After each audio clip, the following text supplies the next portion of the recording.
So love to see it. Yeah, absolutely. He's been a rock in terms of passing and offensive, but you can see that his block has definitely improved over the last 6 weeks. And then obviously having him next to Ryan Mounty makes a big impact for the Tyrants front row blocking schemes like that. So we're currently sitting at 6-1, which got that timeout called. Also a nice update for our fans. We have moved away from 2 technical timeouts. We didn't like the pace of the game, so we are moving to 1 technical timeout at 16. We've also got some new stuff coming at you with some of the sponsors of our team and the league. So you guys will be seeing a little bit more content from them. All right, and if I'm getting word that I think audio is now live, so if you've been seeing just some good volleyball, now we've got some great audio to go with it. The Texas Tyrants go to the backside. Johnson goes over the top of the block, and that's going to hit the light on the way. Mulero unable to control that one. That's going to be a kill for the side of the Tyrants. It is currently 7-1. We've got the scoreboard incoming shortly. And just as we talk about it, it looks like it's about to be popping up right now.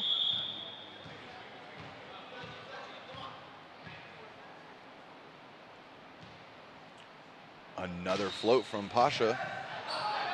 And there's only one option on the outside. Mauro Isaac finally gets the kill, goes over the triple block, finds that high seam, and gets a kill. No libero in the back row there for the Tyrants to find that dig. Great swing there by Isaac, especially going over the 3-man block that the Tyrants were able to put up on a fairly in-system play by the Matadors, but a better swing by Isaac there for the kill.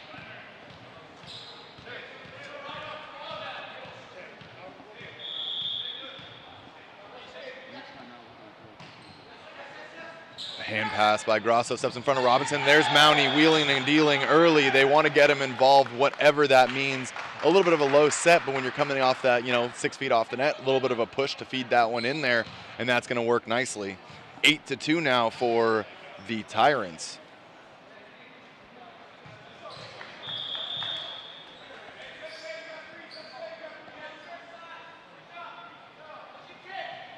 Johnson with the jump serve, a little loopy.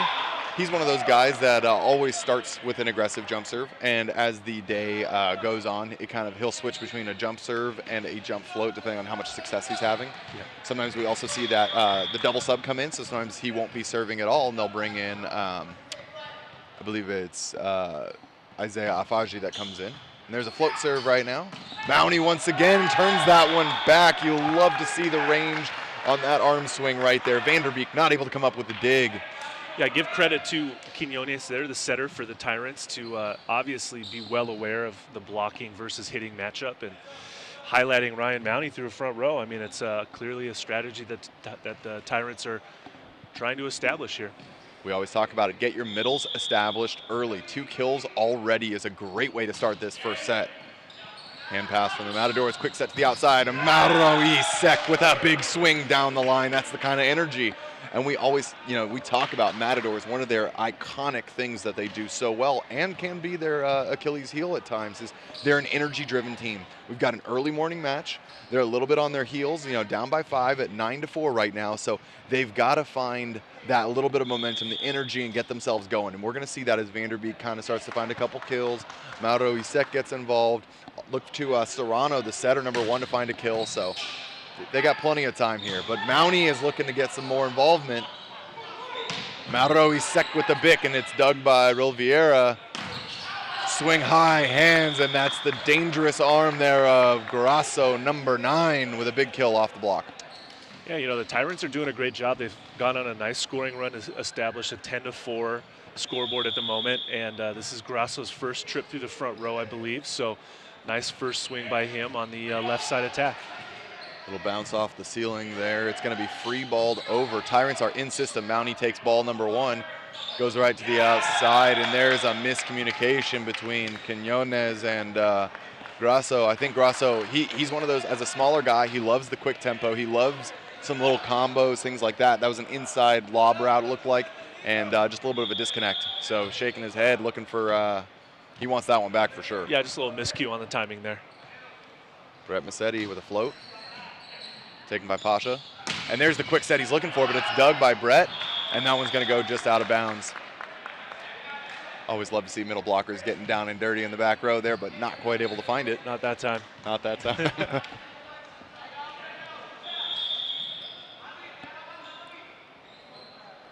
Gabo Quinones now at the float. And that one keeps on going, gives that one away a little bit. A little bit of a hybrid jump spin serve there. Not quite a full top spin, not quite a float, jump float. And that one just sailed out of bounds long. Now we're going to see Jesus Serrano. Jump, goes short, chisels that one in. Taken by Grasso, middle activation once again. Mulero with a bump set backwards. Bustos swings deep into the corner, dug by Vieira. Grasso rolls over the top, little miscommunication. Now Mauro lays it up to the outside. Bustos swings into the triple. Set to Johnson. Block touch by Vanderbeek and reset. Now to Grasso, and he's got to roll over the top once again. Patrice goes to the outside, and this one goes in. A little 4-4 chisel.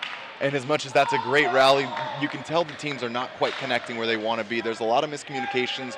A lot of balls are being located well, so it's falling in the seams, and it's forcing everyone to kind of have a you and me conversation. Yeah, it's a little slow right now. I think guys are still kind of waking up a little bit, getting that oil in the engine warmed up, as they say, and communication, connections just a touch slow, but that's a nice connection there for Grasso to go hard down the line from the right side of the court for a kill, and a point goes to the Tyrants. That's going to be a 12-7 5-point lead here.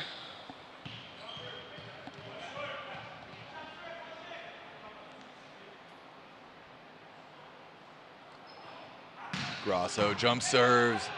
Patrice just has to, air that one up. Backside to Johnson, and that's swung off of the platform of Serrano. God, we always talk about it, but Johnson just flies. It doesn't matter if he's in Atlantic City or San Bernardino. The gravity does not affect him all the same. You're right, Nick. Sorry. He's definitely a jumper. Bustos with a nice pass, and that's going to be that's got to go right now. Tipped over the top. You'll love to see that. So that's one of those things classically that defenders are looking for is you're watching the arm swing. You're looking for identifiers there about how that ball's about to come over. So Bustos shows he's tipping. But as a result, Vieira is crashing on the side of the Tyrants. You think it's going to get laid up, but Bustos just shoves that one into the corner and a little miscommunication. So great move from him. Great point.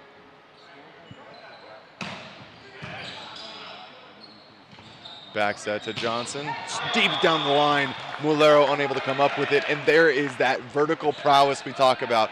Johnson going over the block once again. Wow. Now, Matt, you're two-time All-American. You're blocking. You're a middle blocker. When you've got a guy that's going that vertical, he gets that high.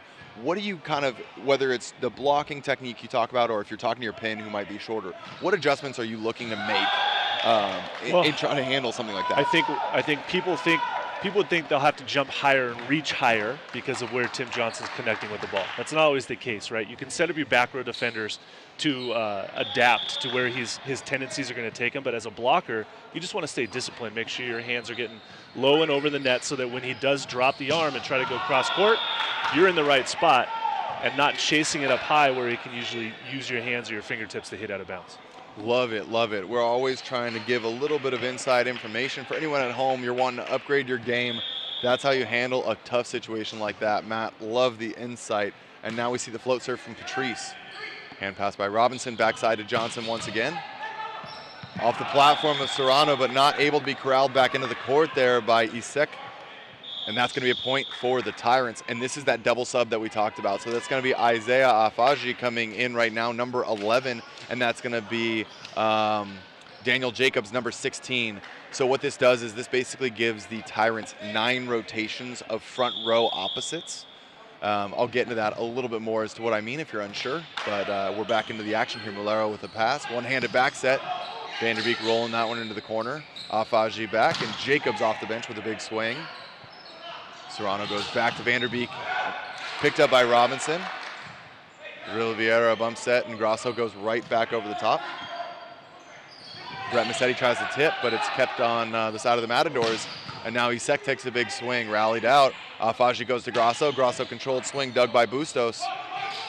Vanderbeek off the block. There's the kill we've been waiting for. We've said his name a lot, but none of it with terminal kills. Yeah, that was his third swing of that rally, I think, and third time's the charm for Mr. Vanderbeek to get that point.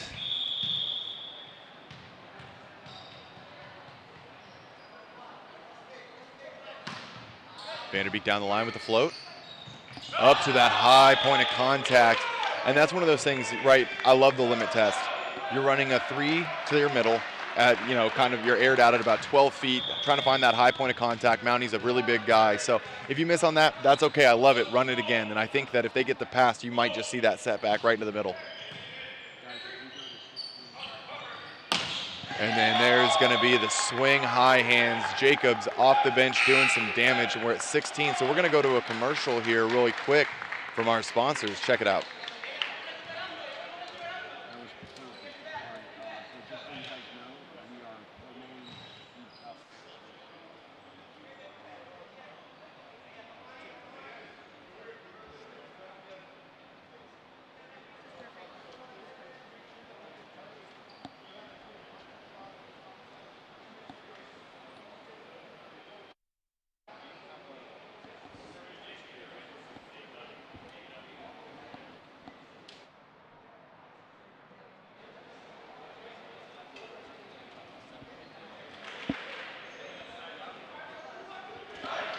Just a comment.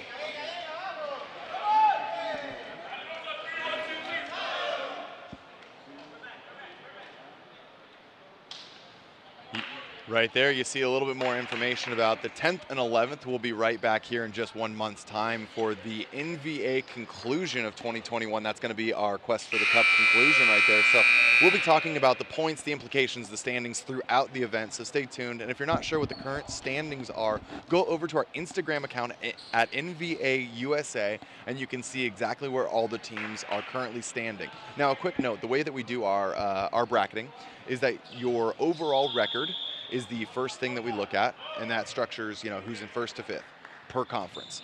And then if there's a tiebreaker, we go to points using the FIVB point scoring system, and that's that you earn 3 points for a win in 3 or 4 sets. You get 2 points if you win in 5, 1 point if you lose in 5, and none if you lose in 3 or 4. So teams have been accumulating those points all season long, and that's going to help structure exactly where the standings stay. So check that out on Instagram as well as on the broadcast. We'll be talking about that all weekend long. Jump serve here from Isaac. Glances the tape, but there's the ace, and that's the kind of energy the Matadors have been wanting to see, answering back brilliantly out of that technical timeout at 16-14, now just down by 2. Yeah, nice ace there. Definitely taking advantage of that technical timeout to kind of have a quick strategy talk, but nice jump serve by him out of the gates.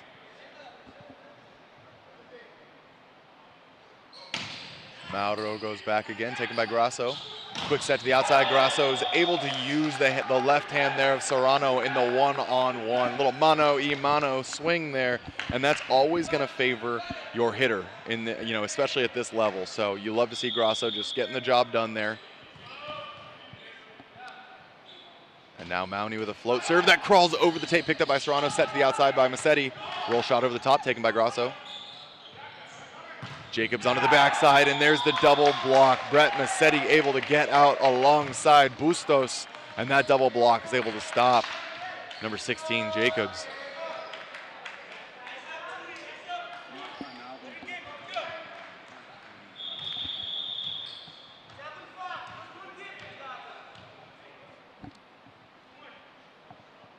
Massetti with the float, and just not able to get that one crawling over the tape. When you're a middle blocker serving, really emphasize the importance of making your serve, right? Yep. You get one chance, obviously, but then you're going to go out, make the most of it, at least test the other team. Don't miss into the net. Push the ball deep, aim for the corners and seams, and see if you can get a out-of-system pass. Definitely the case, and there's a big swing from Vanderbeek, able to get that one to squeak through. Zakir Pasha not quite over the net, and that one's going to funnel through. Starting to see a nice response here from the Matadors after a little bit of a very slow start. Now only down by 2 points. Yep, sitting at 18-16. Love to see that move from Zakir right there. See if he's able to get this one back on the next move. Serrano goes just long. Nope. overruled by the up, but that one's going to be called in. And that's now going to be just a 1-point deficit for the Matadors with plenty of time to make this up here at 17-18. There's a lot of ball game left too. There really is, yeah, so very interesting that the linesman called it out as the ball traveled right past him, but our up ref clearly saw the ball in and overruled the linesman for the first overturn of the day. Real Vieira, there's the one-handed block touch, and that's going to go in. We talked a little bit earlier about Grasso liking some of those combos, the inside routes, things like that, but there's the one-handed block move from Bustos, throws his right hand in there and finds him. Bustos played on a prayer there and just kind of stuck his hand out, realized that Grasso was coming inside. It's a nice adjustment and gets the high, deep block for the point. Go right back to Grasso, and never twice, he says, gets a quick kill going through the block there of the Matadors and brings the Tyrants back to a 1-point lead. But we are now in the, we're trading points with this side out. So this is great to see a little late game resurgence here from the Matadors and see what they can do with it.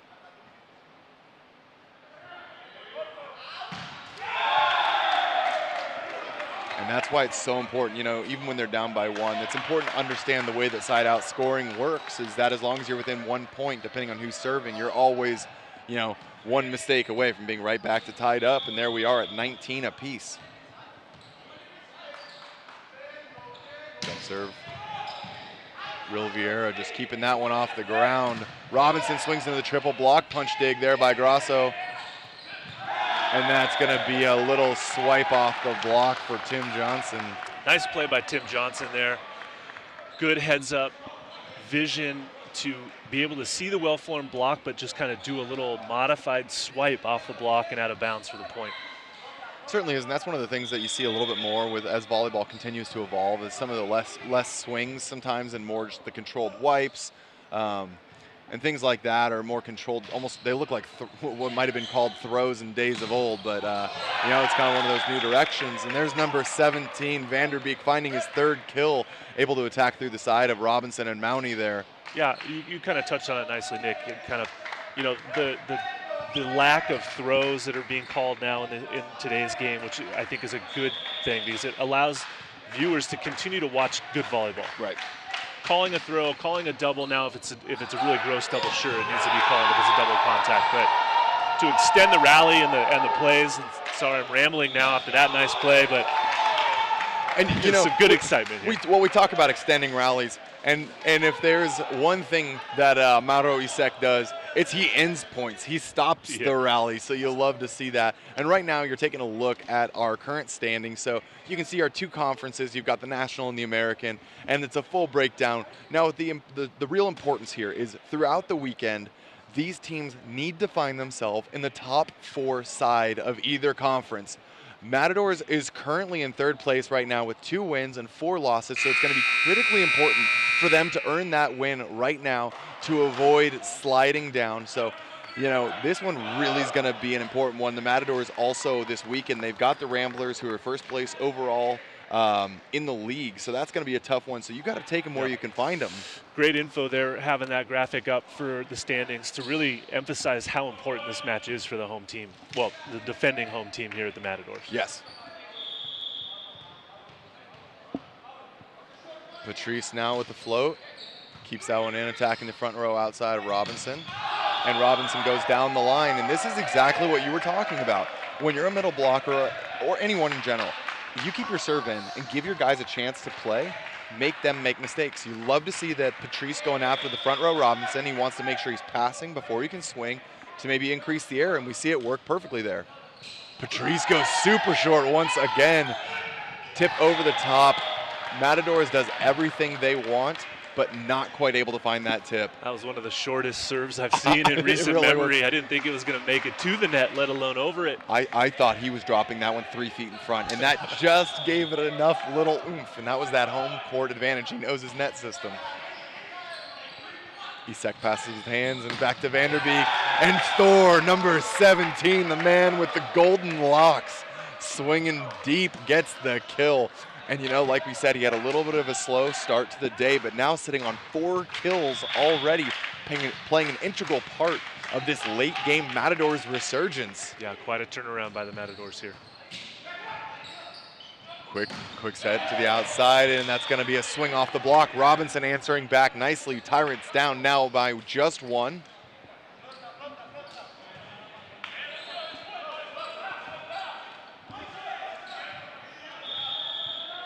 That's going to bring Grasso to the front row. Definitely a great offensive option for this late game stint.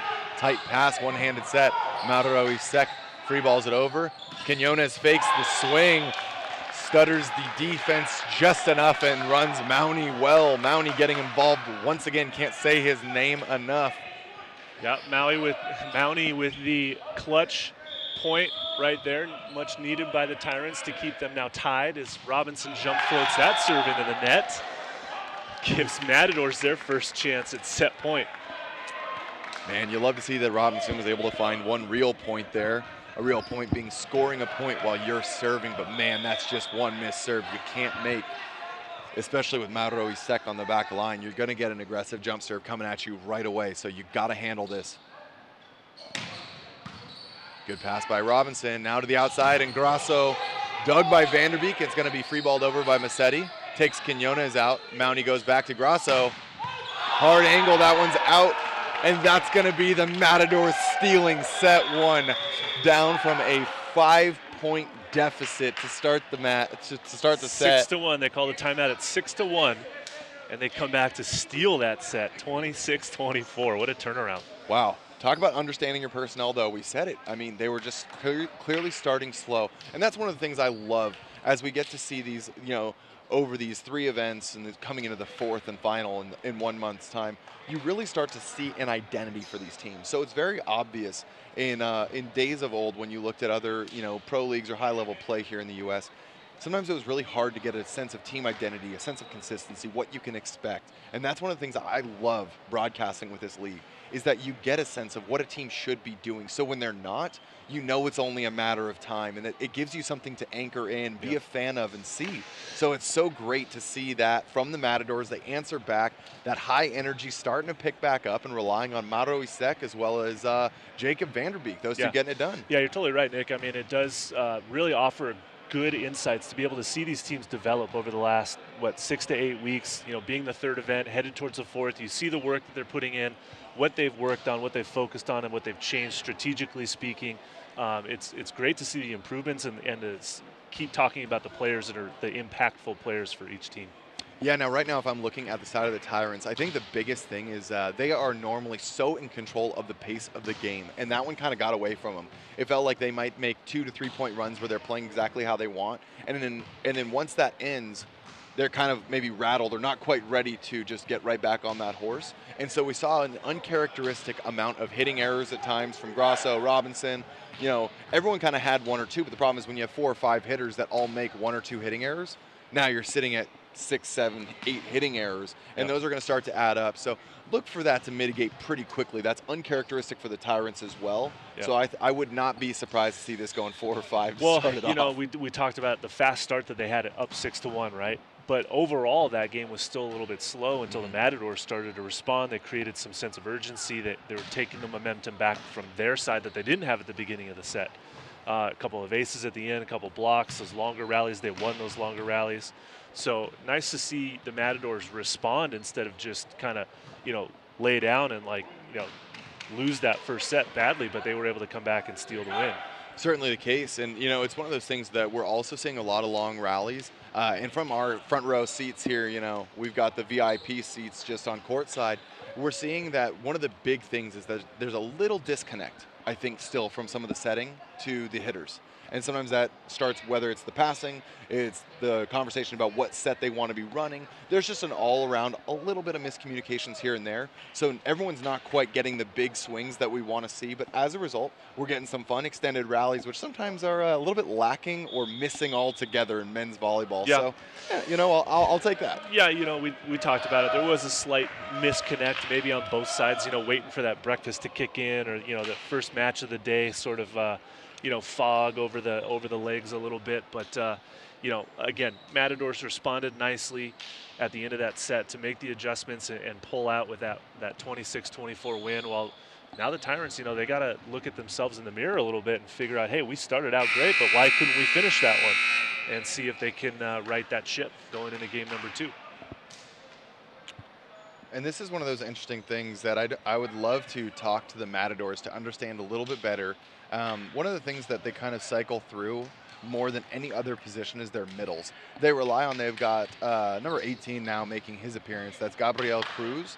And then they've got Brett Massetti remaining in, and then Martin Patrice now is going to be taking a seat, number 15.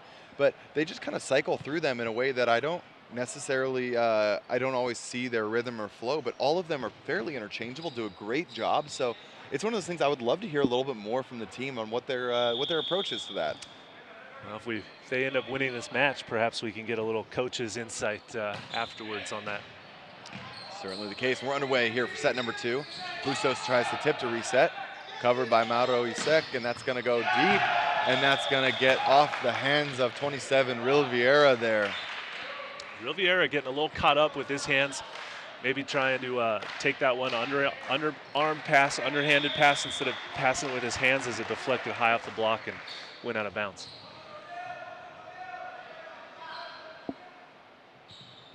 Serrano with the jump serve. Back set to Grasso, high hands. There's a touch there from Serrano, but not able to corral that one back in. And Gianluca Grasso, number 9, with a kill. So one thing now that we're seeing as regulations tend to lighten up a little bit, teams are switching sides of the court, so we're not staying on one side of the court as we were earlier in the season. So there's no good side, bad side. Everybody's playing on the full sides of the court here throughout the weekend. Oof, a little bit of a mismanagement of that out-of-system set there by Vanderbeek. So that's a prime example, Nick, of a poor decision, okay? If you can't get your feet to it, a double arm lift, reach, and snap the ball back to the inline, just free ball it over and give your blockers a chance to block the ball. Don't just hit it into the net. That's not a point-scoring opportunity. Certainly the case, and there it is right there. Free ball comes over because a little miscommunication once again. But Grasso with the big swing dug by Mauro Isaac, but there's a net on the side of the Matadors. And man, that's a tough one to swallow if you're making great defensive moves like number 12 right there.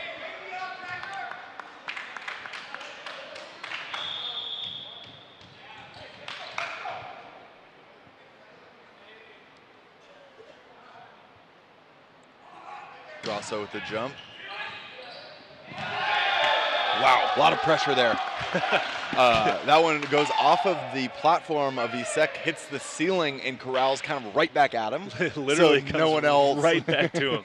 No one able to get back to him. It almost came down off the ceiling with a little bit more heat than when it went up, making it difficult for the Matadors to get it back. And now with that 4-1 lead, off speed, goes after the middle, Gabriel Cruz, and then he swings out of it, picked up by Ril Vieira. High set here, Robinson going to tip and throw. There's that little bit of the throw we talk about, but the uncharacteristic error, that's the one you want to see controlled. And that's what's so interesting about both of these teams. While they both have guys with big arms, there's not a lot of vertical prowess when you look across some of the other teams that have got some 6'7", 6'8", 6'10" guys. Yeah. And so there's a lot more kind of that controlled pin battle going on. And there's an ace on the side of the Matadors. Right as I'm exhaling, you see the Bustos there delivers, number 6, getting his point there from the end line. Yeah, these two teams are very evenly matched physically wise in terms of heights and blockers. A lot of 6'4", 6'5s. No big standouts, no 6'10s, 6'8s, 7-footers, so very even matchup here. Bumps at the outside, Mauro Isaac. You love to see that controlled swing, able to use the outside right hand of Tim Johnson. Big swing for him. And I mean, that's been the story of the Matadors all season long, right? Is they rely on number 12 and number 17. Isaac and Vanderbeek are their dynamic duo that they rely so heavily on. Johnson goes over the block there once again for the 3rd time this match. The Matadors had a nice lineup there defensively in the back row with their backcourt defenders, because Tim Johnson is just hitting over the block. Unfortunately, that time it just kind of hit the seam, and both guys were expecting the other one to take it maybe. Now at 5'4", Johnson with a float. targeting Bustos. Gabriel Cruz uses his left. Zachar Pasha gets that ball up, but a little bit of a miscommunication once again in the transition. Yeah, a little too strong on that one. Pasha definitely wants that opportunity back to keep that ball under control and allow his team to get another swing in transition, but goes out of bounds. Little knuckleball there from Gabriel. Mounty swings high off of Brett Massetti's hands. Step close from Grasso.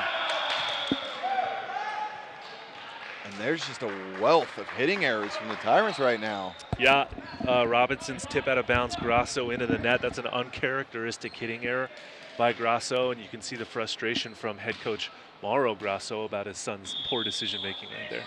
You know, one of this all kind of speaks to the Matadors' serving effectiveness, though. They've been doing a good job, as I say it goes in the net, but overall, they're hitting targets. We've seen a variety of short floats, deep floats, jump serves, and so when you have all that going on, it can be very difficult for the serve receive of the Tyrants to kind of get dialed in and find out exactly how they want to get their serve receive established. Yeah, it's one of those strategies. If you don't have 6 jump servers necessarily, you're going to make the other team stay on their toes and move around quite a bit. Mauro Isaac looking for a net there. I couldn't quite see it through the camera in front of me, but that one was tracked down. A little bit of the hustle that we always talk so highly about for the Tyrants, able to pull that one back and, again, mitigate your own errors, let the other team make theirs.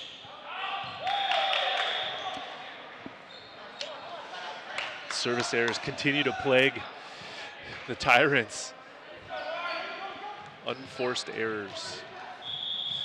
And sometimes that's how these early games go, that it really becomes which team is going to be able to shore it up a little bit more early on. So, you know, it's not always pretty, but that is the very, very, you know, well-embedded reality of the game, and that's going to be a big swing there. Mounty wants to get his boys fired up, swings high, able to get that one into was that the chest of Vanderbeek? Or? Yep, it was. Especially as a middle, it's tough when things are a little bit kind of sporadic and chaotic because it's hard to get involved yourself. So tough spot to be in. And Mauro Isaac looks to shore things up on the side of the Matadors. Nice high swing, good attack line by Mauro Isaac there as he goes cross court into the corner for a winner. Keeping us tied at 8s now. Mauro's been hitting a jump serve. See if he goes after the same thing.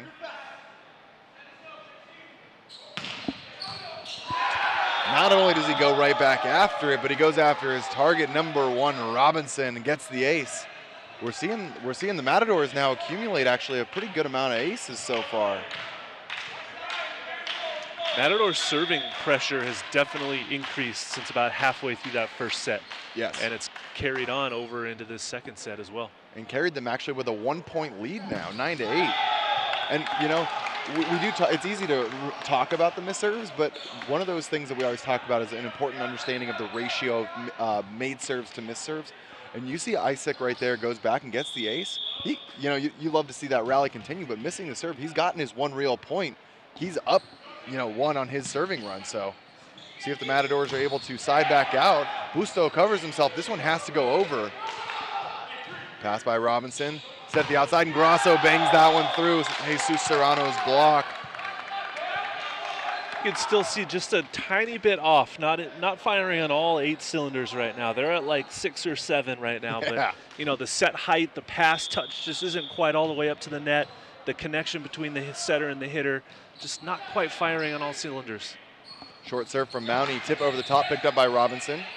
Quinones goes to Johnson on the D-ball, tipped over the top, picked up by a flying move from Malero, and there's the bounce you want to see. We talk about ending the rally on your terms. Number 9, Gianluca Grasso with a big swing into the middle and puts that one away for a 2-point lead, 11-9 for the Texas Tyrants. Sorry, Nick, give credit to the flying libero over there, Malero. Yep. The nice dig. Unfortunately, it just goes over right into Grasso's hitting window for the overpass winner.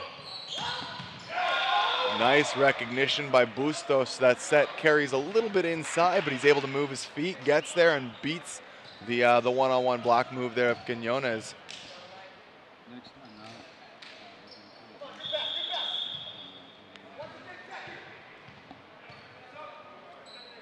Brett Massetti now with the float. Taken by Grasso. And there's that throw we talk about, and that's what makes Grasso so dangerous. Formerly, he's a USC alumni. He's one of those guys that's been an outside hitter for his entire career, and as a result, as being a shorter guy, he's had to find some of those tips, some of those jams, and at the same time, we've got highlight clips all over our Instagram of that guy absolutely breaking floorboards, so he really does it all. Yeah, his range is big. Obviously, for an undersized outside hitter, you have to develop that range in your attack lines and your attacking sort of IQ, and Gianluca Grasso definitely has that. Certainly does, and now we're going to see Serrano, the setter, #1 for the Matadors. Jump serve goes just long.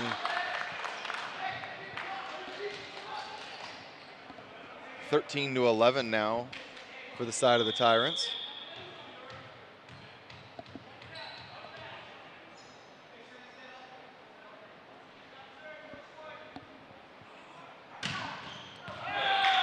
Trading missed serves. These guys know that if they're not hitting aggressive jump serves, then the other teams are going to be so in system that, you know, it may not be worth hitting the serve at all. So that's where you see the guys on both sides that are relied upon to be hitting that aggressive serve. They're going after it here. And Bustos now with his turn. Keeps it in. Riviera with the pass. Offset to Robinson. Tips over the top. Serrano goes to the Bick route, and Bustos getting involved. That's one of the first Bicks we've seen now from the side of the Matadors, but love to see Bustos getting involved back there. Yeah, especially in transition like that. Good to see them develop that as well. It's got to be a utilized strategy throughout this match, as every team in the NBA has a heavy reliance on the Bick attack. Certainly the case, and now another big serve there from Diego Bustos. Back set to Johnson. Gets vertical, but Serrano makes the move. It's going to be free balled over. There's the big route from the Tyrants. One-arm scoop, track down. Mulero gets the touch. Serrano tries to send it and not able to do so. Fantastic effort from the Matadors. And if you want to see more highlight plays just like that, make sure to tune in all weekend long. Also, be sure to follow, like, subscribe, whether you're on Instagram, YouTube. Hit that like button down below, subscribe, check it out, and make sure to turn on the alarm bells so when we're going live with the next match, you know exactly what's going on. You don't want to miss out.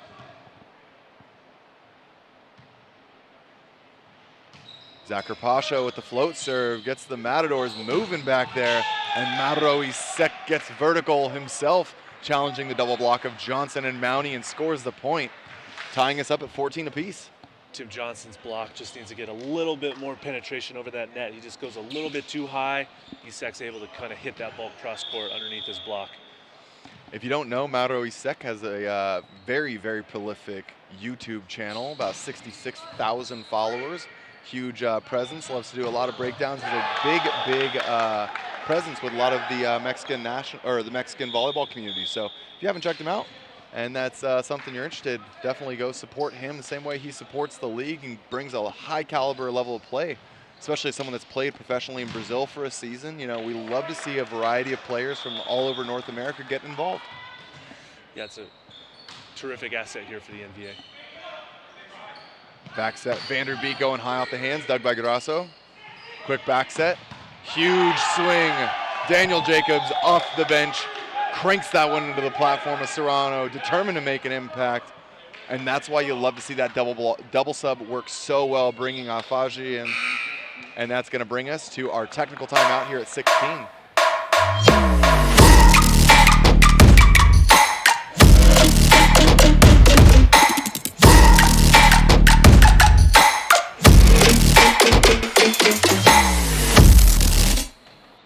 The flow state,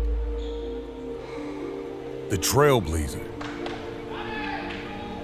the closer, the do-it-all hero. All of us were born different. Some of us demand more than we were given. Some of us submerge ourselves in the wake, dive into the trenches, and fight with the ferocity of the rising storm. Some push themselves to attain more than those who came before. And those catalysts deserve and demand a form of fuel that will enable them to do so. Introducing Brain Fuel, a cerebral beverage. Be smarter, think faster, live beyond. They've been one of the major sponsors for the Las Vegas Ramblers, who are actually going to be playing next. There was a small schedule switch. A couple of our teams had some delays getting out here that we were not accounting for. So that's going to be the Las Vegas Ramblers and Dallas Tornadoes swapping into that second slot at 11:30 next. So you're going to see the Ramblers powered by Brain Fuel right after this match. So stay tuned. Faji with the float. Mauro Isaac dug in the back row, bump set by Grasso off net, and Robinson keeps that one alive. Malera with a bump set to the outside, and that's going to be swung long. Point for the Tyrants, yeah. No touch called. And this is going to be one of those adjustments I'm seeing right now. Even when the Tyrants now are not trying to take aggressive swings when they don't get their set. They're just sending the ball over, and they're just letting themselves play, and it pays off for them right there. Mounty gets up, takes care of the overpass, and right now, that's the method of the Tyrants they've got to stay true to. They really need to make sure that they mitigate their errors, because when they mitigate their errors and give themselves a chance to play, it's going to go well for them. And that's going to be a timeout call for the Matadors, 18-14. A little bit of a late game run here. Well, we're seeing the Tyrants kind of work towards getting what they were doing, what they needed to do at the end of the first set, now doing it towards the end of the second set. Yeah, certainly the case. And we mentioned a little bit earlier that the Ramblers taking on the Dallas Tornadoes next. And so right now, that's going to be one of the biggest matches. That's going to be actually the first place in the league versus the last place. Dallas Tornadoes currently at 0-6. They're going to need their backs against the wall. They have to win out all 3 matches. Ramblers sitting at 5-1 based on the point breakdown, are currently ahead of Team Freedom, the other 5-1 team. So Ramblers looking to hold on to that, and Dallas Tornadoes got to come out swinging. So that's a big important match for them. If you're a Dallas Tornadoes fan, be expecting some great volleyball and effort from them for sure to get off that bagel in the win column.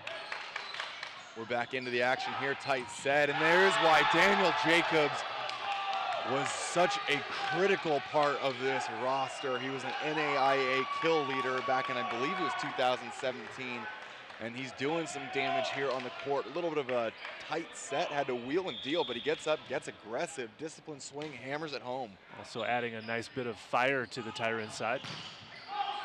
High swing off the block, dug by Raul Vieira. Goes to Grasso, that one's just wide, but once things start firing a little bit more, that's where you're going to see those swings start to open back up for the side of the Tyrants. They still have a 4-point cushion, so. Yeah, but sorry, it's easy to criticize from the sideline. You got 3 hitters through the front row. Why are you choosing to throw one to a Bick in transition right there? And when you got Jacobs, who just got a great kill for a point, why not go back to him? Yep, and that's the tough job of a setter, making those decisions. Afaji zips that one across, goes to Jacobs. Tipped over the top, and now Vanderbeek swings D-ball and finds that one down the line. Thor's hammer getting activated here. He's been a little bit quiet in the second set, came on late in the first. Such an integral part, we got to see him getting involved, but while he may be slow, we're seeing a lot of productivity out of number 6, Diego Bustos. He's doing really well for himself, so keep an ear out for that name getting called more as we continue. Vanderbeek with the float. Tyrants are going to be bump setting to the outside there, and Jacobs is on fire right now. Goes through a triple block, gets the out-of-system bump set, finds the kill. That's going to be a huge help for them. Now we see a serving substitution on the side of the Matadors. I'll be curious to see if that one stays after the serve. Oh, okay, so what they're doing is that's going to be a new setter coming in. So that is number 14, that's Eduardo Zuniga. High off the hands, and that's the kill there from Mauro Isaac. Nice play there by the Matadors. You saw sort of a half double sub, right? Yes. So a new setter came in for Vanderbeek as he was in the back row, but that allows, I believe, the setter for the Matadors to hit through the front row. Number 1, who's Serrano, is a great attacker, so they're just trying to change up the looks a little bit here. Yes, and apologies. Number 14 goes by Alan Torres. So that's the setting substitution we see coming in, number 14 there. And like you said, Serrano loves to hit a ball, so they're just giving him that opportunity here.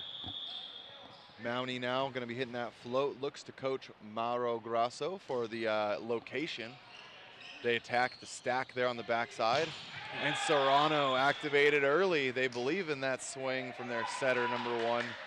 Big kill for the Matadors. Nice outside swing there by the Matadors. That attack came almost near the referee's stand, but he was able to sneak it through the antenna and under the block for a winner.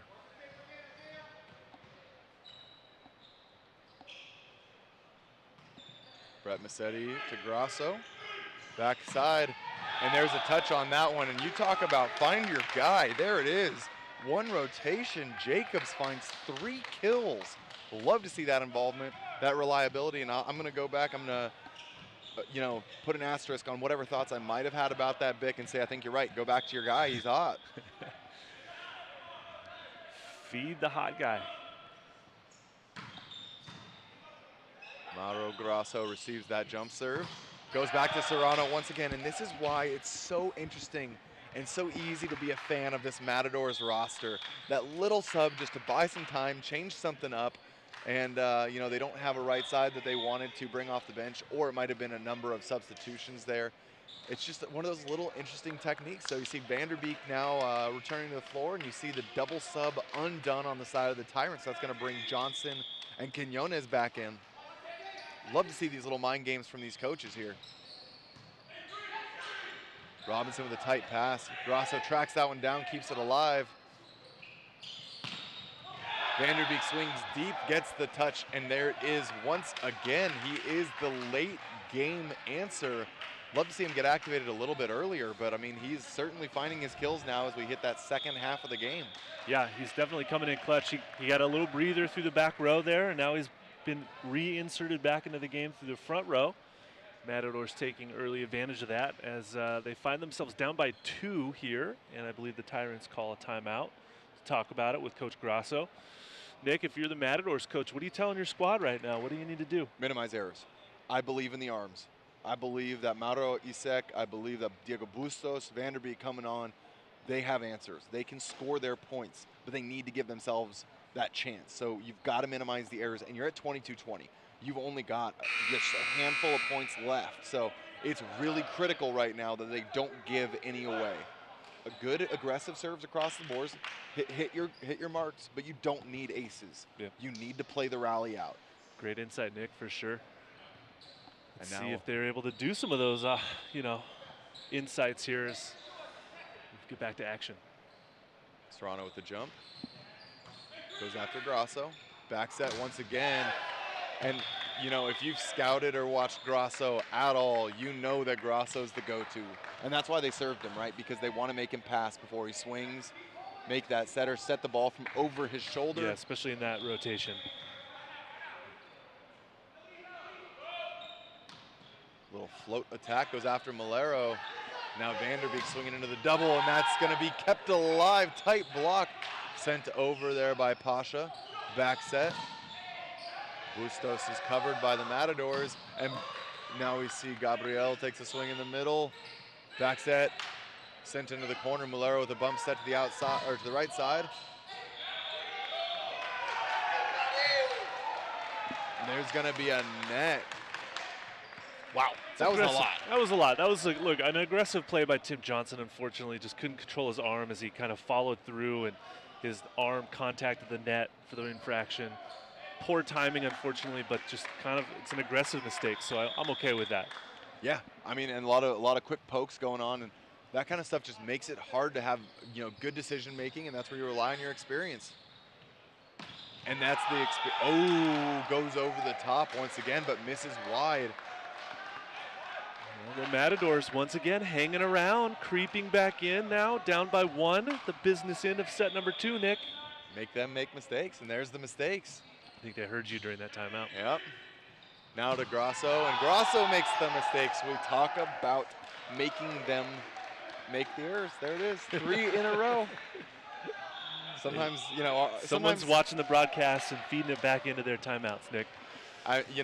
We do our best to have insight that's not only fun and entertaining, because that's what volleyball commentary should be. This is a fun sport to watch, and it's one of those things, honestly, as much as the you may not you may not know some of those interesting little rules if this sport may be new, but it's all, it's on us to make sure that everyone at home getting a little educated, learning a little bit more, and having fun with it. And we always love to score a little bit of the commentator points too. What's our guess? How are you going to handle the situation? And you love to see it there. I hate to see it for the Tyrants, but mark one up. One for you. Absolutely. We've got our scoreboard over here to the side, just off camera. But yeah, absolutely. It's an absolute honor to be here and be part of this as the NBA. Working through weekend number 3. This is match 1 of 15. So it's going to be a full, long weekend of action. And yeah, we got to keep it a little bit light sometimes for ourselves as well. And just a pleasure to be here with you, Nick. It's always a great time. We're also going to be joined by Ira Thor back with us from event number 2. So stay tuned. We're going to hear his beautiful voice once again. And you know what I love is the beautiful approach line of number 17, Tim Johnson. Had a couple mistakes, but he knows how to clutch it up, shore up those mistakes, and he is the answer for the Tyrants. 24-23. Approach lines and flight time. Cleared for takeoff, Tim Johnson. Some of our guys are having flight difficulties. They should have hit Tim Johnson up and get on Johnson Airlines. Zachar Pasha now with the float serve. Finds it deep. There's the ace. Game goes the way of the Tyrants. What a finish by the Tyrants right there. What a finish. Staring at a deuce game, calls a timeout, comes out. Wow, what a swing, what an ace to finish off that set. And I mean, that's what it's all about. You see the gut check, right? The Tyrants go down in an unexpected, undesirable, give up that 2-3 point lead. They called the timeout, 23 apiece, and there's the gut check. Where's your experience? Who's the guy you can rely on? Johnson comes in so clutch right there, and then you just see, you talked about it earlier, and just to throw it right back to, you nailed it.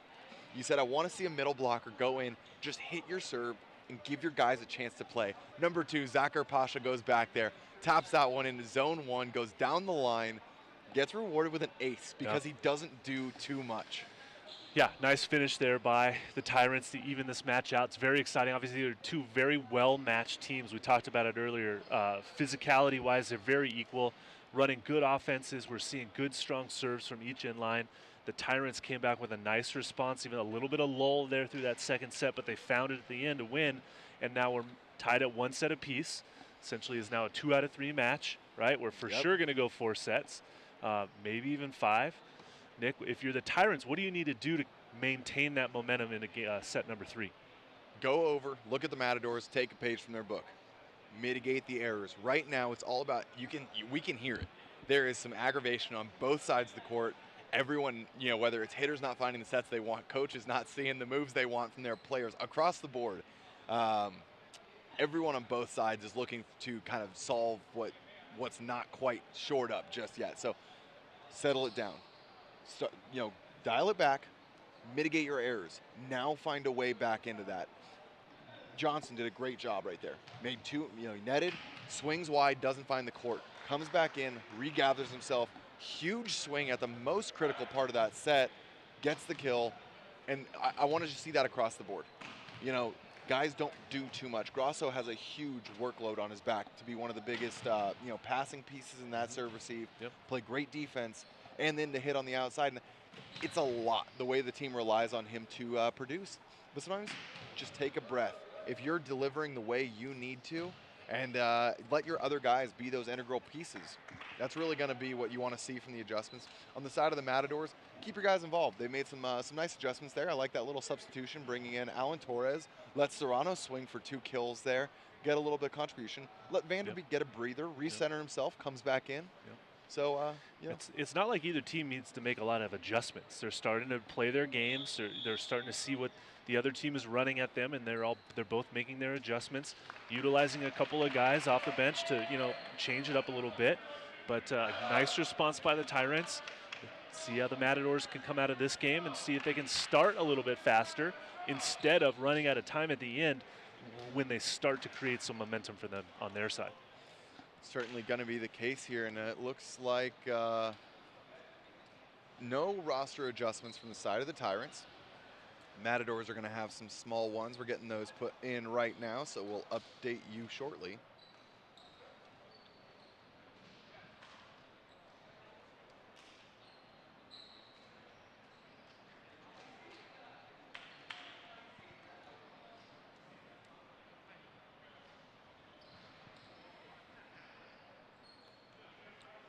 one of those things that we are working with in the NVA here is we're always working to create a better broadcast experience for the viewers at home. So we always appreciate your feedback. If something's going on that you know, maybe we're not aware of or you're not seeing it fixed yet, we always appreciate you guys reaching out. But we are always working on our end. So scoreboard now reflects the team names. We're getting right back into the action.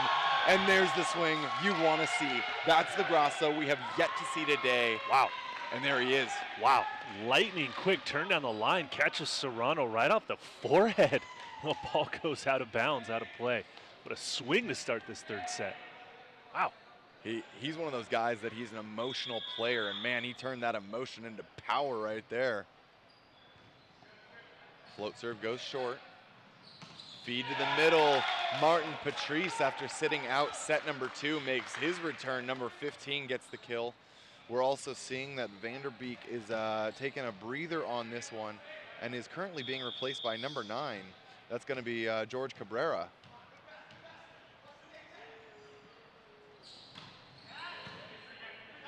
Number 13, Carlos Serrano with the serve there.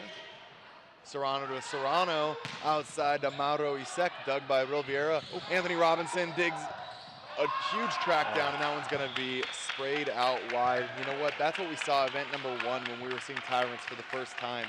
This is one of the most defensive teams. We saw Robinson go through a door back in Atlantic City. Yeah. These guys just sell out for each other, so those kind of extended rallies are going to start to yield some points that they love to see.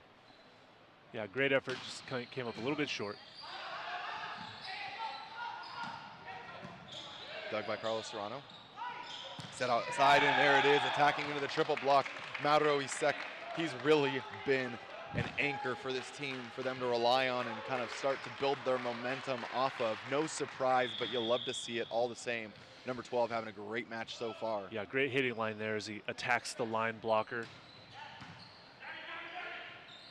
Back set to the backside. There's the inside stop once again. That's the second time they've run that set. And whether it was that the Matadors have scouted that or just disciplined blocking moves, all the same. First off, we saw Diego Bustos get the one-handed stop, and now Mauro Isaac gets the stop. You love to see that from the Matadors. Serrano with an easy little tap in. Quick tempo, and there's that little throw over the top. Grasso not to be stopped twice. We actually saw the exact same thing last time he got blocked on that. They set him back right again, and he got the kill. So a little bit of deja vu there for number 9.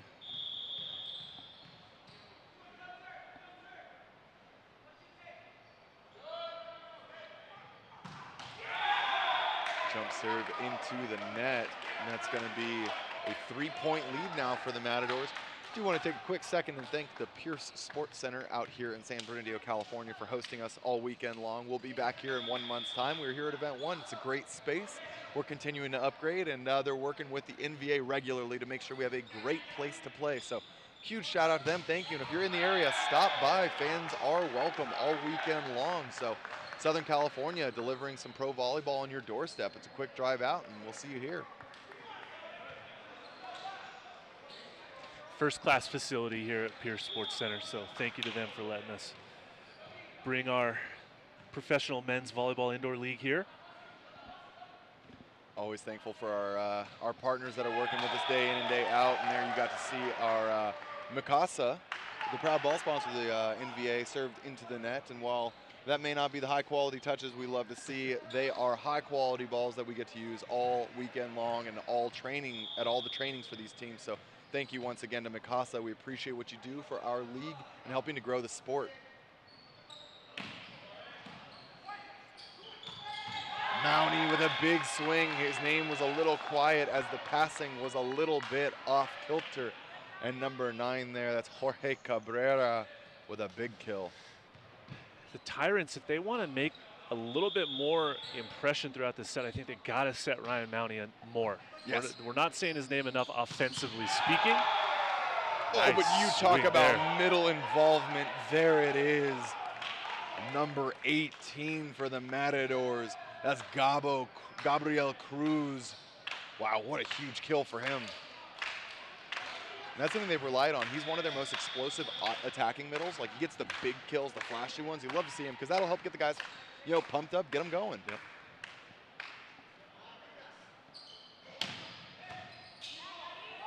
Perfect pass, and you said you want to see more Mountie. Well, show me the Mountie. Number 15 gets the kill out of the middle.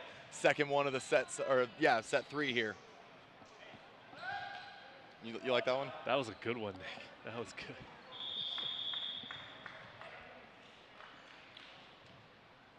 Robinson with a float, number 1, goes short. And there he is. Oh, dug by Serrano off the floor. Mulero bump sets out to Serrano. Kept it alive, and that's going to be hand dug by Serrano. Serrano takes a swing on the outside. And a tip attempt there from Grasso hits that one into the antenna. Now, if you're a little confused by my saying Serrano, Serrano, Serrano, Serrano, the two brothers are actually on the court right now. That's number 1, Jesus Serrano, number 13, Carlos Serrano. So little brother duo here. We've got several sets in the league between, we got Dan Nugent and Chris Nugent as well. And a shout out to my brother, the statistician of the league, Phil England, anchoring it down just 3 seats away. Appreciate what he does for the league. Crushing the data volley stats for us. Yep. As usual. Do you know if the Serrano brothers are twin brothers? I don't have that one for you. That one's out of the England Book of Knowledge.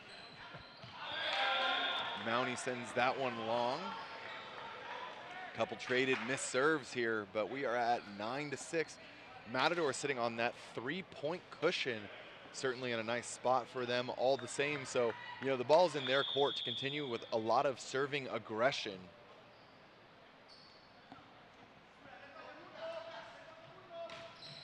Serrano attacking the platform of Grasso. Inside set, and there's the block once again. The Matadors blocking is so disciplined right now. Not only are they getting great moves over the net, sealing back into the court, but they are reading the attack lines, these adjustments, these speed variations. Great move. Yeah, and Grasso struggling a little bit this morning to really get that engine going. A couple of nice kills here and there, but Matador's doing a great job containing him and not allowing him to be a huge impact on this match so far. Yeah, and that's one of those things. That's where the scouting starts to really matter, and that's where the discipline in the season progresses. As you see teams more, you start to see their identity that we talked about this morning. So maybe a little bit of a scout to take Grasso out of the match. We'll have to keep an eye on that. And it's important to say that these teams only play each other once during, you know, the regular season over these first 3 events. So it's not like these two teams have played against each other or have the knowledge of that. So they're purely going off of some scouting, some pregame, shot charts, replays, by watching these videos, you know, from previous events on YouTube, and creating a game plan about it. Float serve goes out, but Matt, I want to throw it back. You said watching on YouTube. If you're watching on YouTube right now, be sure to hit that like button down below. Share it with your friends, share it with your family. This is a great way to help grow the sport of volleyball, and that's something that you fans at home can help the league here do. So, you know, take advantage of that. Share it on your social medias. Get people involved. It's all about growing the game. And right now, it's all about missed serves. A little bit of back and forth, yeah. Service error game, as they say, trading those service errors. But Grasso now going to take his chance with his jump serve. Gets a nice bit of movement. Set to the backside. Ooh, one-handed stab punch dig. It's going to be tipped over the top. And that's going to be a back set. And there's the huge swing. You love to see that. Jorge Cabrera, number 9, with a critical kill. Comes in, and you love to see that. Vanderbeek is one of those guys that is so integral in this roster, but when he's not firing on the way that they need him to, they make that substitution. You love to see the depth on the bench, and Jorge Cabrera getting the job done. Yeah, great point, Nick. You know, it's always good to have that deep bench and have those guys that are able to come in and contribute. Another short serve there. That's the Patrice special. Kept alive, free ball over. Real Vieira gets the system running, and there's Johnson. God, he is so physical. He flies, and he is just well over the top. Something he does so well that you touched on back in event number 2 is what we love about him as a hitter is he doesn't try to bounce the ball. He likes swinging deep, which allows him to hit over the block. You very rarely see him actually getting terminally blocked because of that. Right, and for an opposite that's coming in about 6'2", 6'3", but he can jump as well as he does, it's very smart to just hit high and deep. Robinson now with a tip over the top, punch. Little gather step. Mounty with a one-handed set. Kept over, and you love to see that. Disciplined block move there from Jorge Cabrera. We're saying his name a lot right now. They were trying to, Robinson tried to send that one over, and Cabrera just funnels it back to the middle of the court. Tyrants a little bit out of sorts here, and we're seeing a 3-point lead maintained for the Matadors. Jorge Cabrera hits a standing float. Mounty goes back, and Mounty right now is the rock. If you can pass, run Mounty. Day in, day out, he's my guy. If I'm their setter, that is where all of my confidence is in. Feeding number 15 in the middle. They cannot or have not been able to find a way to stop him on the Matador side. Keep giving him every opportunity he gets. Oh, I love that. So if you watch the arm swing there of Mauro Isaac, he goes up, he sees he's got a big block. I think that was a triple in front of him. And what he does is he kind of slows his arm swing down just a little bit, flattens it out, and uses a high, deep swing, goes off the block. Great recognition. What a phenomenal move by number 12.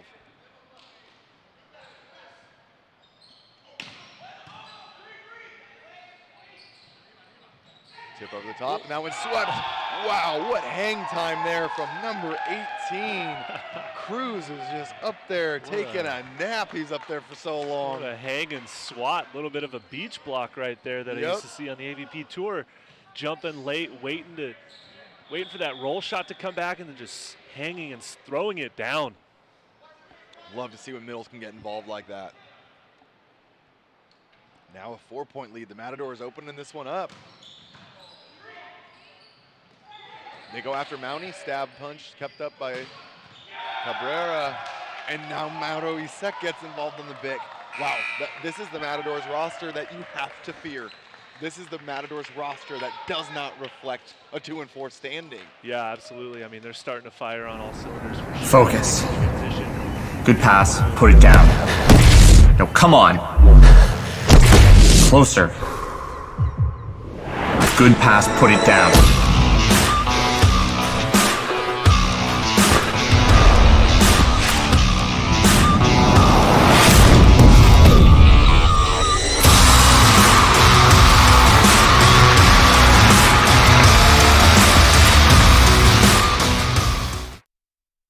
I'm training for my 6th Olympics. More than ever before, I have to work hard to stay in shape. I run, I lift, I do yoga. That means sore knees, sore back, sore everything. KT Tape helps me push past the pain.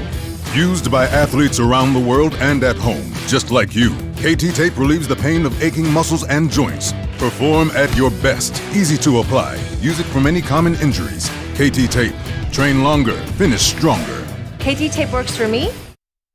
Awesome to see some sponsors involved there, and if you haven't seen that commercial before, it's Chris Vaughn from Team Freedom, got his own commercial with Pit Viper. So Pit Viper, one of the proud sponsors of Team Freedom. Love to see those guys involved. If you're an outdoor player and want to look great while doing it, definitely check them out. Also, a huge shout out to KT Tape, the tape holding all these guys together through these long weekends. So proud sponsor of the NVA as well. Thank you for all your support.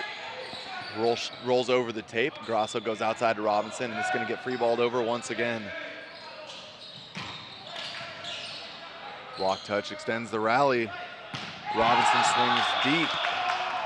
And this is tough to have an answer, right? Because I talked earlier that the answer for the Tyrants is maybe mitigating your mistakes, but I think Robinson needs to start doing a little bit more than he's been free-balling a bunch of sets over, but maybe if he's able to start getting some swings, that'll make that adjustment for him. But, you know, for a little bit of an adjustment here, we're going to see that double sub coming in, and that's going to be Isaiah Afaji, number 11, as well as Daniel Jacobs coming in. Shifts the way that the passing is oriented right now. And also, that's one of those vet moves is sometimes use a sub as like a little pseudo timeout, ice the server. Yeah, that worked out nicely for Coach Grasso. Tempo and pacing in the game are critical, so work with what you can, work with what you got. And pass by Isaac. And there's that little back one, a little bit of a misconnection, but when you're as physical as Cruz is, take the height where you can get it. That's a nice kill all the same. And, you know, we've been seeing Mountie get activated on the side of the Tyrants. I want to see that same from the Matadors using Patrice and Cruz, so love to see it already here.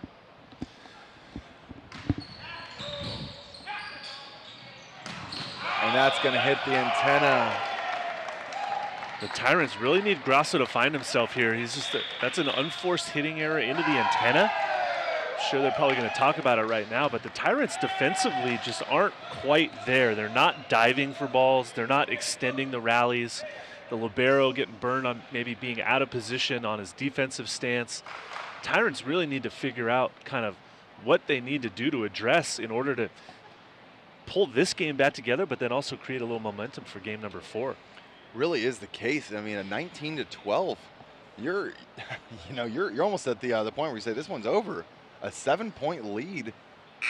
You've got to outscore now almost 2.5 points to 1 if you're the Tyrants to catch the Matadors right now, and that is not a fun place to be in. It's daunting. It's not insurmountable, but it's to be down by 7 points here, especially this late in the game in set number 3. It's kind of a very important phase of this match.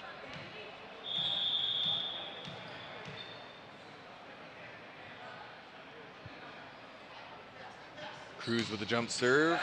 Ooh, there it is, the coaching point.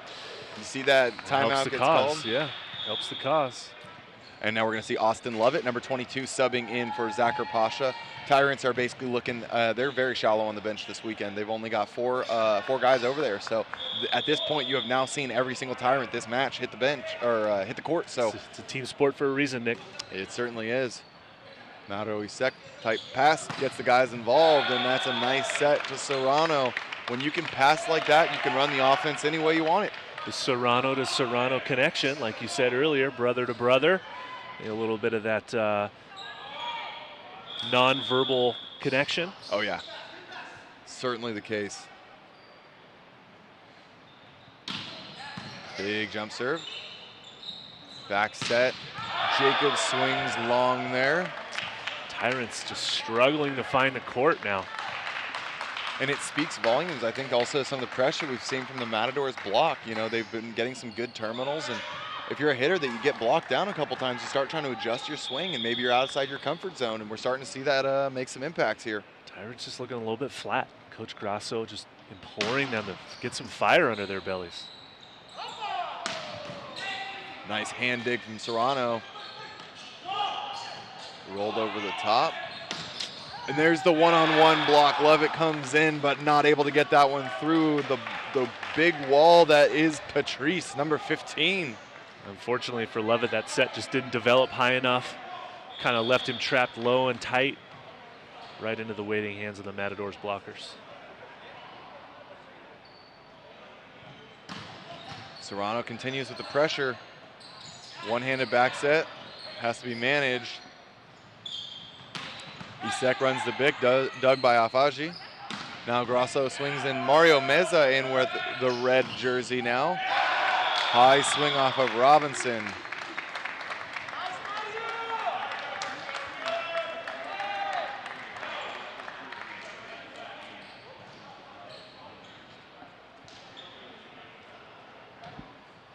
Serrano really going on a nice run here. He's opened this one up. This is his 3rd or 4th serve so far. Yeah, he has done a nice job from the inline here.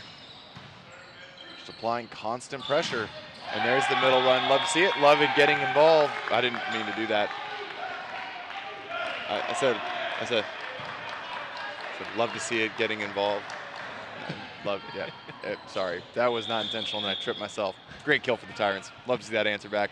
Down by 9. Moving right along. Mario Meza overpasses. Taken by Grasso. And a middle run, there it is. Once again, the answer is the middle. If they can pass, they need to run the middle right now. And what that does, you know what? Take it away. Why is it so important to establish the middle? For the setters back home. Well, for the connection with your hitters, obviously it's important, but also it keeps the blockers honest. You have to prioritize who's getting all the sets, and as middle's getting attacks and attempts, the opposing middle's got to stay home and honor it. Certainly hitting the nail on the head. I love that. Little bounce pass for the layup there, but there's Martin Patrice hammering that one home. You see some great defensive moves from the Tyrants to extend that rally. but number 15 putting the period at the end of the sentence. Matadors firing on all cylinders here. Their set point, number 1. Little short serve once again, and that's going to be a quick set, way too low, swatted back over. Meza's going to take the high set out there to, wow, there's the block. Lovett off the bench, getting a couple kills, a big terminal block, and maybe a little bit of fire, and that's what we've been seeing. Mountie and Lovett, you know, it's a tough spot to be in as middle. You get 3 rotations, but they're in there trying to get all the guys fired up. Yeah, definitely no lack of fire. You know, it's just that they got to do it from the beginning of the game and maintain it all the way through.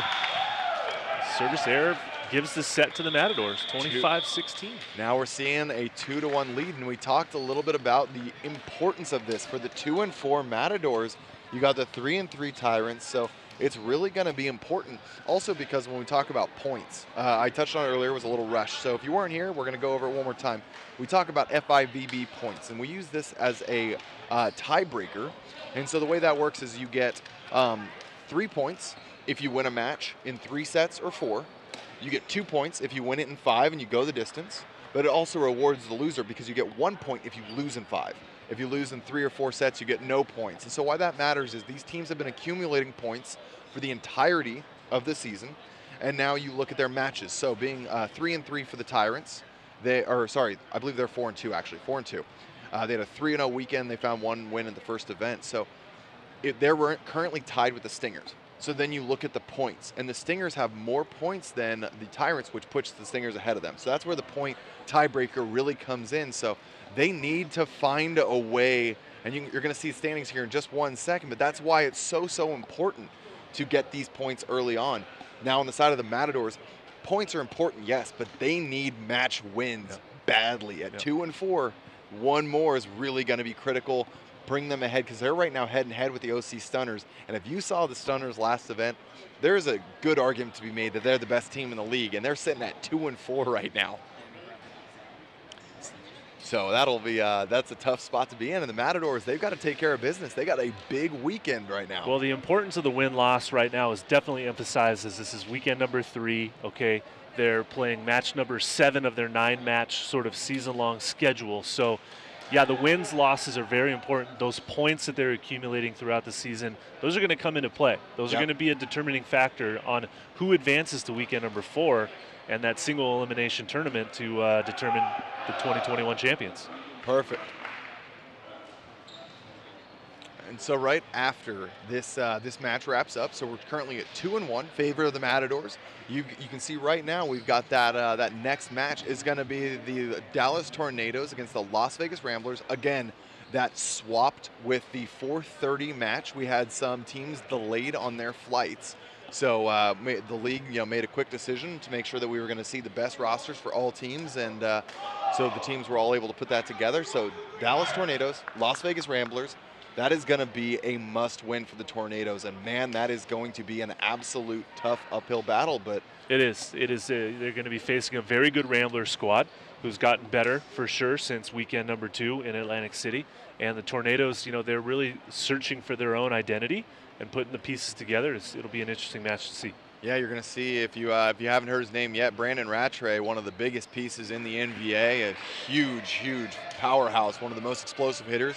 A big part of that Ramblers offense. Also big man Ryan Mather on the right side. Also they added 6'11" middle blocker Sean Dennis from UCI, so he'll be back in the lineup. No Antoine Aguillard this weekend, but they'll also have Michael Keegan. On the side of the Dallas Tornadoes, you're going to see a lot of the same lineup that we saw. Felix Chapman getting involved, Steve Roschitz. However, they do not have Saquiel Sanchez. And one of those things that happened was apparently yesterday in Puerto Rico, there was a power plant that went down, and as a result, left the entire island without power and left some of the guys stranded, not able to make the trip out this weekend. So tough blow for that roster. So they'll be relying, I would think that Luna, if he made the trip, he had a great weekend event number 2, so he might be their second outside option that they go to. Right now taking a look to see if there's any adjustments, and it looks like from the side of the Tyrants, they just think that they've got the squad and they're going to leave Lovett in, getting involved early, make that little adjustment, swap between him and Zakir, sorry. And on the side of the Matadors, they're going to run it right back as well. No changes, and we're going to see the exact same middle lineup, I do believe, here. So no real surprises there, but love to see it.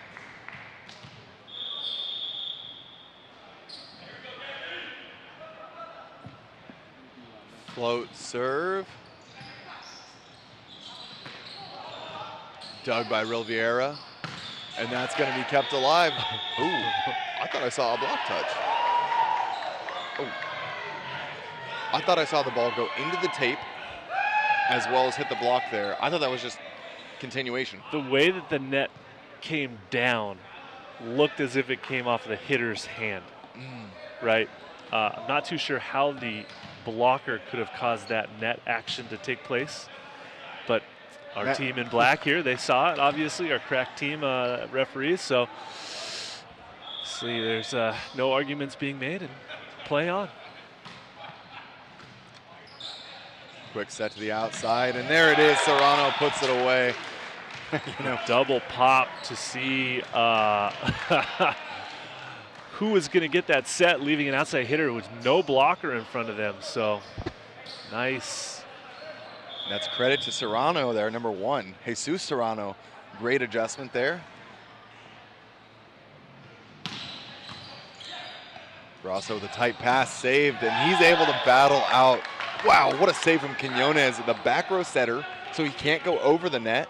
And if that ball breaks the plane, then he's going to get called for a back row attack. So makes an athletic move, pulls that one out with a one-handed stab, and keeps it alive. Yep, great play by him. Grasso just has a litany of serving errors right now. You see him go between, he hits that jump serve as well as a little bit of a quick toss float.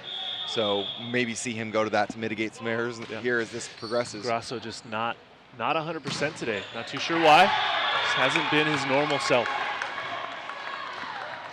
And if you're a Matadors fan, you're thankful for that, because a normal self Grasso is a threat. He's a handful. Yeah. But hey, match is far from over, and Tyrants have a 1-point lead. See if they can kind of right that horse a little bit and get back on it. Levitt goes to the float to Serrano. Backside, and that's going to be covered by Mulero. Second attempt. Sharp cutty dug by Johnson. Now back set to Johnson, goes off the high hand, and earlier I credited Mauro Isaac with a good vision using the high hands there, and Johnson does it right back to him there.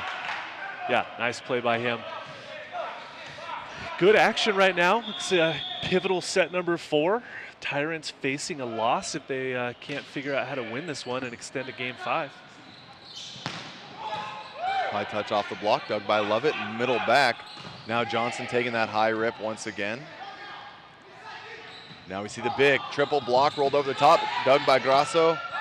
And now there's the hitting mistake from Mauro Isaac. Uncharacteristic, but again, we talk about the importance of keeping the ball alive. Great move by Grasso. Yeah, give credit to Grasso for keeping that ball in play. Can't be upset that it ended up as an overpass, especially when the hitter hit it out of bounds. Yep. Take your points where you can get them, and now they find themselves with a 3-point lead at 5-2. A little bit of some breathing room, but still, Tyrants need to keep this pressure on early. Big swing out of the middle. Patrice not finding what he wants. Mounty slowing it down. And right now, I think the biggest, most important thing, Tyrants, get Mounty involved ASAP. Because if you can get 1 or 2 cheeky points off him early, you might really build yourself that cushion that you can just rely on and just hold. Keep battling with the Matadors, hold that 4 to 6 point lead, and they might find themselves with a win here in set 4. Yeah, and we're seeing that back and forth, the peaks and valleys, the ebbs and flows of volleyball where, go on little mini runs. Each team's going to get a run at some point. Right now the Tyrants are on that run. They're up by 4, but we saw this early on in set number 1 where the Tyrants built a big lead, and obviously the Matadors, they're lingering, right? They stick around until they see an opportunity to score a couple points, create some momentum, take it back on their side, and then really finish strong as we've seen them do throughout the early parts of this game so far, this match. Certainly the case, and one of those things that you can almost guarantee right now is when you're in a tough spot, down by a couple, not finding a point. is you want to have the conversation about who is that setter going to set, and right now, it's number 12. You can pretty much guarantee Mauro is going to get this next set here and be the answer for them to get out of this. But they go backside, and you find the answer. You'll love to see it. Jorge Cabrera subbing in for Vanderbeek. And he's had a great second part of this, had a great third set, second half of the third set and fourth set so far. Any of those younger players that are watching this game, if you don't get a chance to start and you find yourself on the bench, stay invested, stay ready, because when your number gets called, you're going in to make a difference, and we're seeing that from number 9 in yellow. Oh! And you want to talk about making the difference. Johnson doing a great job there, gets up, and Mountie once again, we keep saying his name, he's answering the call for the Tyrants. That was all Tim Johnson right there. Nice block move by him, getting up high and tight over the net. Quick stuff down, and now he goes back to jump float serve. Pass by Serrano to Serrano. High swing. Ooh, Grasso tracks that one down a little bit more shallow than he wants. Tries to do a little kip up there. Almost goes right back down. He almost kicked his teammate in the chin.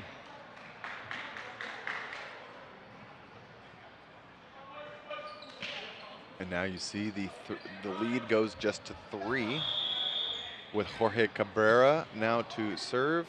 He goes to the standing float as well. Dug by Malero, backside. One-handed punch dig. Now back to Johnson. Johnson hits the D-ball with no blocker up, and no blocker up means you're not gonna dig that ball. Malero unable to scoop that ball. Kill for the Tyrants. Nice, well-rounded offense you saw there from the Tyrants. Pin-to-pin attacking, really spreading the Matadors block out. Finally scoring the point. Quick rotation check here for the Tyrants to see who the next server is. Good call. They had the wrong server heading back, so you'd love to see that little, don't make any silly mistakes like an out of rotation. Mauro makes himself the only hitting option with that pass. Dug by Ril Vieira, bump set from Grasso backside. Johnson flies and gets the kill through the block. The Matador is not able to get over, and that's going to be a point. And this is what you want to see from Johnson. This is the threat on the right side, number 17 getting it done. Great swing and transition from Tim Johnson, flying out of the back row, getting a hard angle kill cross court for the winner. A lot of pressure coming from the Tyrants right now. Tip over the top, dug by Johnson. Grasso punches it over. Malero bump sets to Serrano, reset. Cruz keeps it alive. Now Mauro takes a swing, a little off balance. Quick set to the outside. Grasso hammers into the angle, and there's the swing Grasso has been waiting for. So all of a sudden, the Tyrants showing some life, a little excitement, some fire on their side. Grasso coming in. He made a diving one-handed dig a few plays back that I think really kind of finally woke him up, and now we're seeing him hitting some good attack lines out there on the left side. Set to Mauro, dug by Robinson. Quinones goes back to Johnson. Little gather step high. Off the block, dug by Malero, backside now. And now Mountie, covered by Robinson. What a sellout dig. Tip over the top, and that one's gonna go down. And you love to see it. That's what makes Robinson so important on this roster. Mountie getting uncharacteristically stopped, and the layout covered.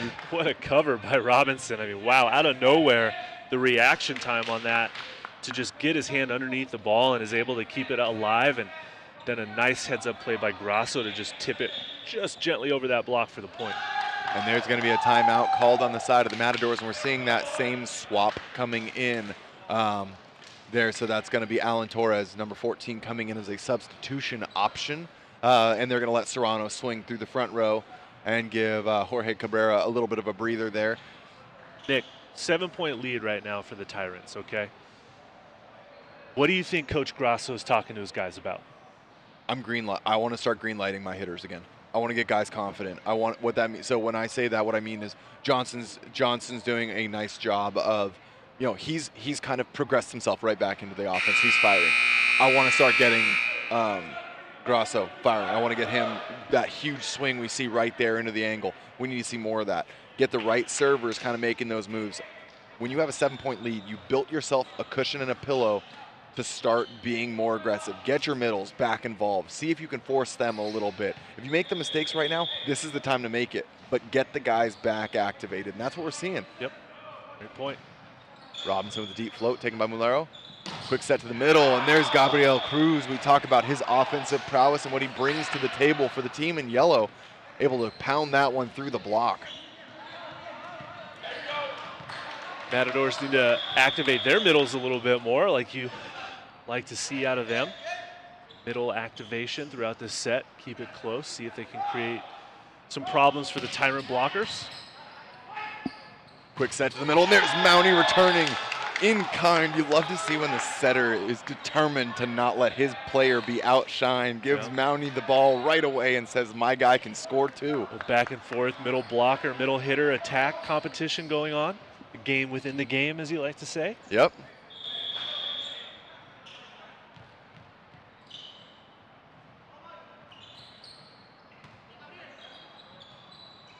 Tip over the top now, picked up by Johnson. This is going to be zipped out to the outside on that quick tempo ball that Grasso loves. And that's one of the big things that you'll see with the shorter you're outside, they tend to prefer that fast tempo because that's going to beat the block, going to give them a hole. Maybe the middle's not able to get there, not a well-formed block, and it allows them to chisel. And now we're seeing what Grasso does, that attack, chisel, earn the points, open him up for a big swing. And something you're seeing in volleyball right now is no matter where the setter is. Oh, Grasso will get right back to it. But the return to sender with first class postage. Number 9, Smiles, finds that one, and a little acknowledgement from number 11 under the net. Wow, Tyrants are back on top. Sorry, take it away. Okay, no, that was much better than what I was going to say. One-hand punch dig, goes to the outside, and Grasso once again now tip over the top, read well. Doug and Serrano now sets, tip over the top again. Grasso comes through, and Quinones turns and swings with no outside option. Offensive options in general were lacking altogether, and he gets it done by himself. Gabo, number 10, delivers.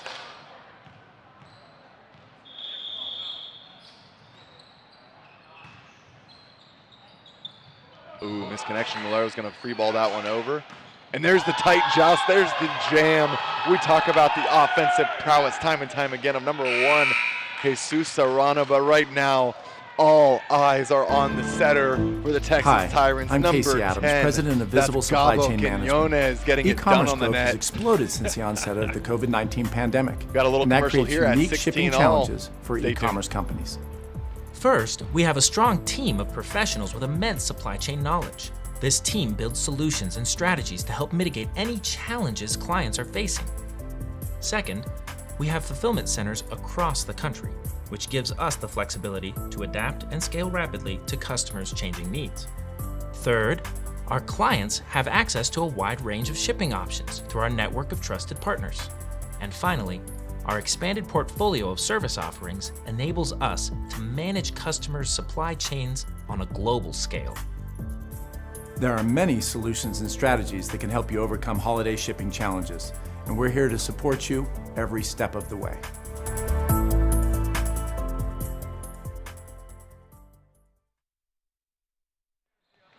Love to see opportunities like that for Visible, one of the proud sponsors of the Utah Stingers. You know, we're integrating commercials in for the first time here to give all of our sponsors and all the team support systems a real voice. So if you want to get involved with the NVA, there are so many opportunities. We've got this huge LED board in front of us with a bunch of our sponsors as well.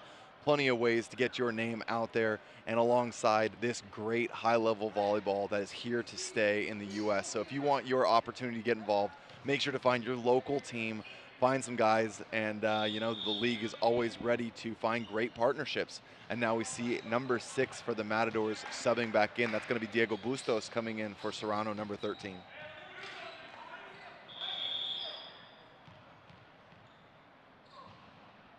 Mounty with a float. Pass by Mulero on the backside. And that's Serrano trying to hammer that one home, but squeaks it through the block without finding a touch, bounces it off the tape, and that's going to be a point for the Tyrants. 12-point lead right now, Nick. We're going to be going the distance here, first match of the day. Although you never know what might happen. You never know. Game's not over yet. It may not be over on the scoreboard, but I think this one's about to be in the record books.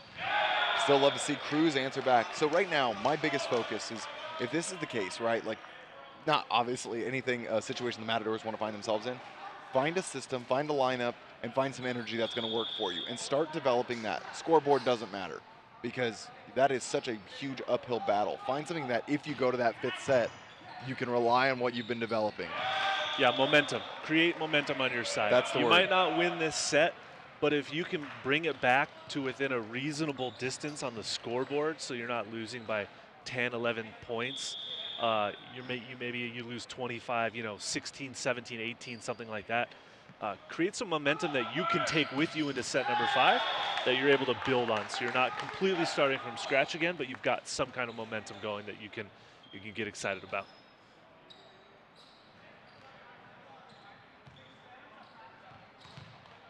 This is one of those moments that really kind of shows, where your experience has been. And a lot of these rosters have guys that have played professionally overseas. So it's just that huge gut check and seeing what you're made of. Tyrants able to answer back in kind. And now Johnson dug by Mulero. Bump set, this is going to be a tight one. And that's going to be put away, but it is over the net. And no discussion there, I think, from most. Lovett knows that one just a tad. Touch overzealous on that situation. He definitely didn't try to sell it like he didn't break the plane.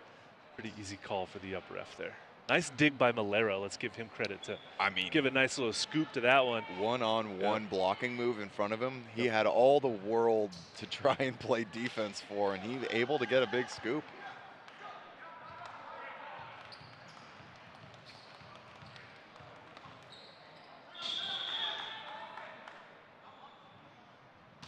Serrano hits the deep float pass by Robinson. Quick back set to Grasso.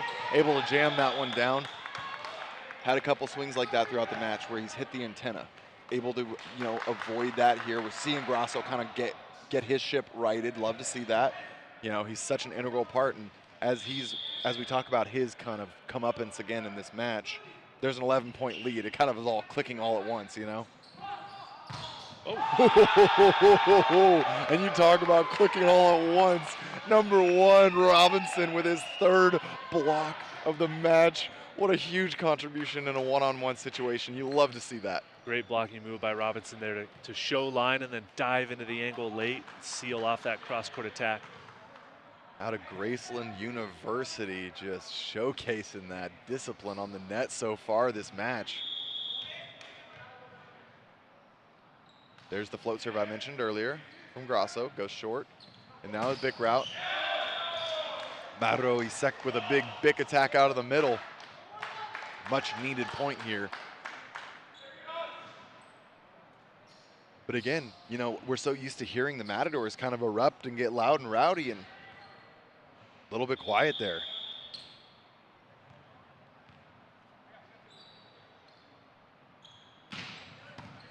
Good serve, handled. Middle run dug by the Matadors, and the middle run from the Matadors does not get touched. Patrice getting involved. That's the little things we talk about, generating that momentum, creating a little bit of energy. You love to see if you can, even when things are going poorly, usually that's kind of a breakdown in passing. That's like the first thing you expect. Yeah. But if you can find your middle involvement there, love to see it. Bustos, nice jump serve. This is going to be a 50-50 ball, but Air Johnson gets over the top of the double block. Dug by Robinson, and backside to the Bic on Grasso, and that ball is not able to be picked up. You love to see that. That's one of those conversations that so many of these high-level outside hitters and their setters have, is when you're running a Bic is usually it's that quick pipe attack out of the back row, and there's discussions about where you're going to set that. So that's a quick call from Grasso to say behind, so that Quinones knows exactly where he's at, gets the job done. And now you see, once again, the good passing from Mulero gets Patrice involved. Middles are being established on the side of the Matadors. Yeah, again, trying to create some of that momentum throughout this set. Even they're still down by 10, right? Tyrants are 4 points away from winning this set and forcing a game 5, but Matadors doing good work out of the middle to create some kind of momentum out of that middle attack. Mountie swings, covers himself. Quinones tosses one up for Johnson, goes hard angle, picked up. Patrice bump sets for the back row swing, and that one's going to go long. Bustos not able to wrangle that one in, and now we're going to see the Tyrants make that double sub. Tim Johnson is replaced there by Isaiah Afaji, and we see Quinones replaced by Daniel Jacobs. Afaji with the float to Mauro Isaac. Backside and good use there from Jorge Cabrera, number 9, off the outside hand. Man, that's always a scary one. Robinson's been so disciplined all match long. Challenging those hands right now is that's a confident swing. Nice swing by the Matadors right side attacker on that one. But still down by 10 all the same. Tough spot to be in. See if Cabrera can get something going.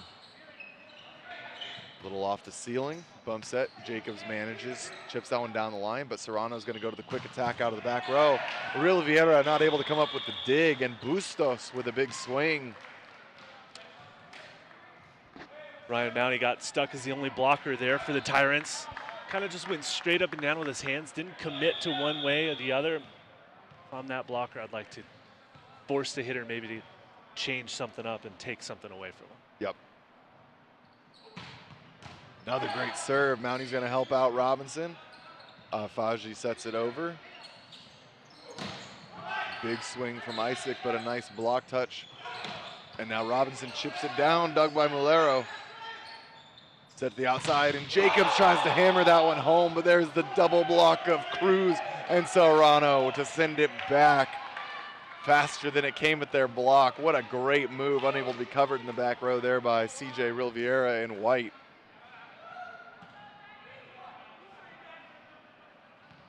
This is what I'm talking about a little bit. Creating some momentum, celebrating some success. Just because you're down by 8 points, it's a great block. Celebrate it. See if you can score another one. Just take it 1 point at a time. Or not. But we saw some good, a little good run there from Jorge Cabrera. Put in 2-3 serves. So that's where you start. You got to climb the hill, put on some great pressure, and that's part of it. When you're hitting hard serves, you're going to make some misses, and now Robinson hits the float. Mulero with the jump set to the outside. Isaac attacks Mounty there and able to squeak that one through. Mounty looked like his left hand not quite over the net. Funneled through. Yeah, Mounty just needs to penetrate a little bit lower and tighter. He would have gotten that block.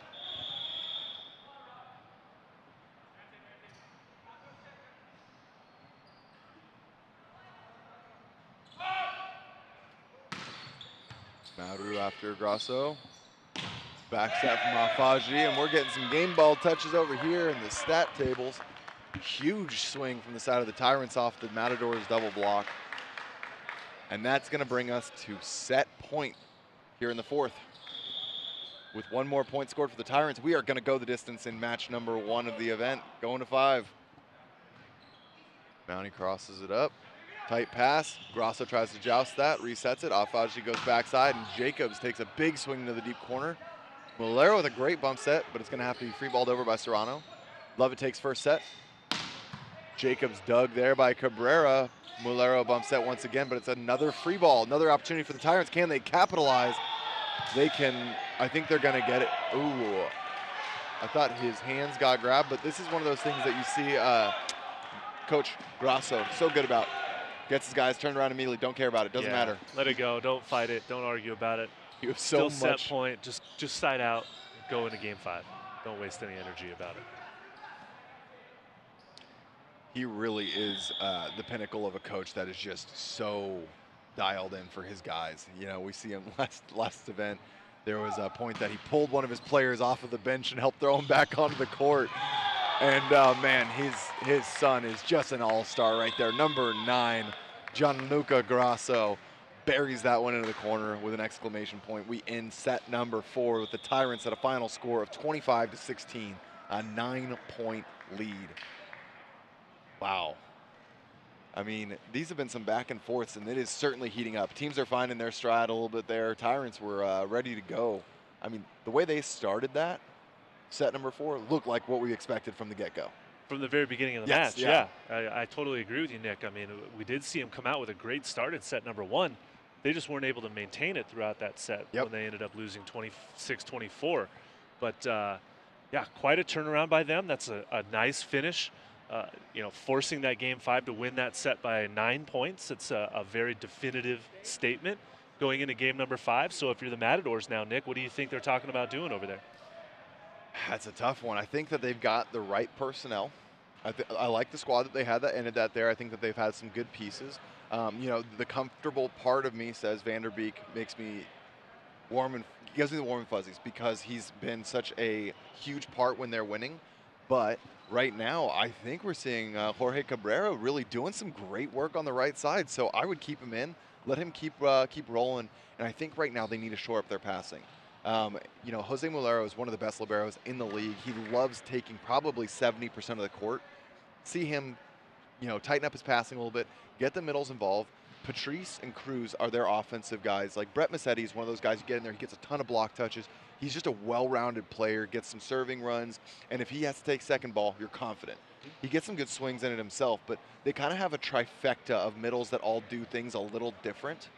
But Cruz and Patrice are the guys that I'm looking at to get the offense involved. And right now, that's where it's got to go. So I want to see those guys get activated. Okay, and if you're the Tyrants, what's Coach Grasso have for these guys, you think? Gas pedal to the floor. Exactly where you left off. Pick right back up on the back of Tim Johnson. He's got to be your answer, I think. We've seen the consistency, and while Grasso's getting his footing back very quickly on this match, Johnson is the answer. He really brought them back in. He was the one that was delivering a lot of those points. We've been seeing Mountie get involved. Nice bits there, a little sprinkle in on top. I was just going to ask if you wanted to see more of that. Always. I mean, look, I'm an outside hitter by trade. I've played a lot of right side, a lot of middle myself. I will always. You played middle? That's where I started my career, man. 14s, 15s, 16s, back in the young days when you hit that early spike or that early height spike. But I got my silver medal at Junior Olympics, going down to Balboa Bay like everyone else in the finals, playing all 3 positions at one Junior Olympics. All 3 positions, huh? Yep. It was also got a nice blocking sub. I touched almost every spot on the court that year. Everything but setting. Well, I went in for the setter as a blocking sub.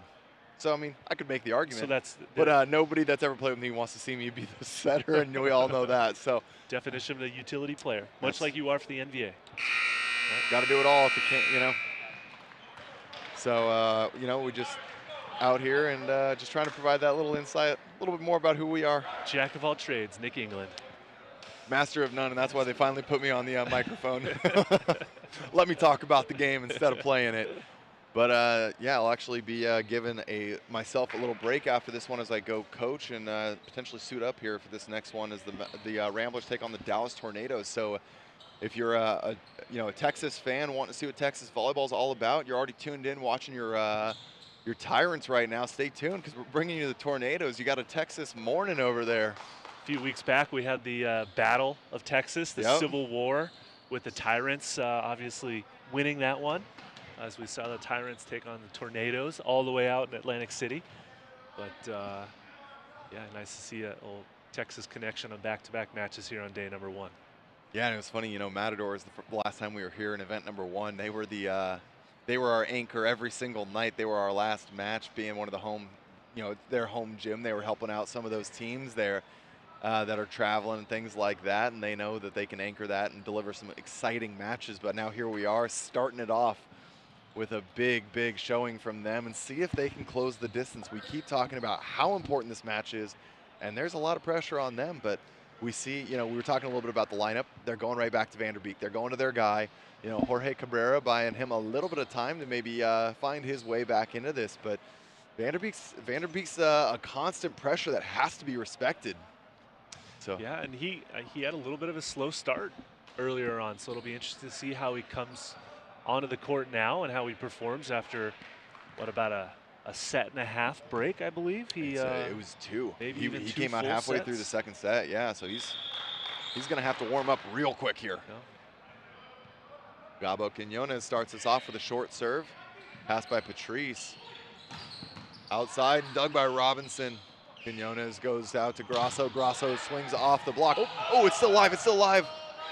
Tight ball goes over, and they're kept alive once again. Grasso chips that one deep. Now it is in the Matadors' hands to get a kill. Tipped over the top, picked up by Grasso. Quinones tries to dump it, dug by Malero. Real Vieira picks it up. Back set to Johnson. Johnson swings deep and he finds the, no, that one goes out. Called out by our officials. I saw that one out of bounds too, Nick, from our vantage point here. But what a rally for the first point of this fifth set. Whew. Man, that one went over the top off the block. It was a punch by Serrano that off of Vanderbeek's head to keep it alive, and then Patrice sent it over. Malero coming up huge with a couple one-handed digs there as well. And, you know, I always touch about this point, and this is one of the scariest parts of the volleyball court, and that is front left, zone number 4. If you're a passer, there is so frequently a huge hole where no one can get there. So that's going to be a tough one to be recovered. Johnson not able to help Robinson out there, and that's an ace there essentially for Serrano. Not essentially, that is an ace.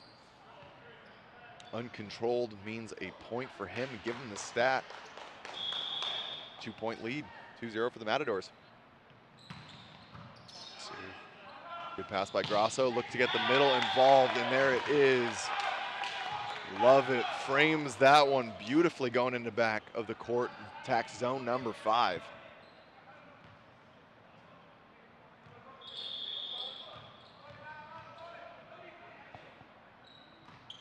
Float from Grasso, goes after Malero. Tight pass, unable to be corralled. Back row attacker technically. He was the last one to contact that ball as it went over the net. We're tied at 2s. I didn't see he was back row. Had a little bit of a heart attack that ball was going out, and then Tyrants touched it. Serve now goes after Mauro Isaac. Tip over the top, dug by Real Vieira. Backside, high set to Johnson. Johnson tips, and the Matadors are in driver's seat.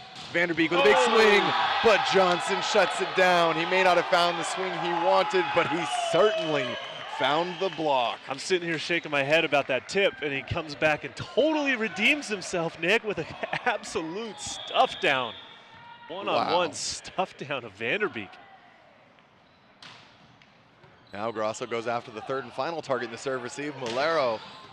Real Vieira gets another dig, and this is going to go backside to Johnson. Swings on that one, uses the block.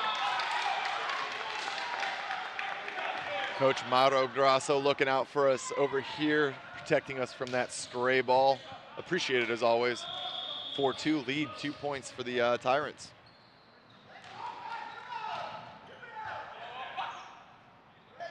High set, triple block. Robinson jams it back down. That is a high IQ play. It is so easy when you get a big block touch that you lose track of where that ball is going to go. Triple block. High ball onto the net once again, and Robinson just jams that one down. Unless the Matadors had really seen that early on, it is so hard to recognize exactly what's needed of them. And now we've seen a 2-point run from the Matadors answered back with a 5-point run from the Tyrants.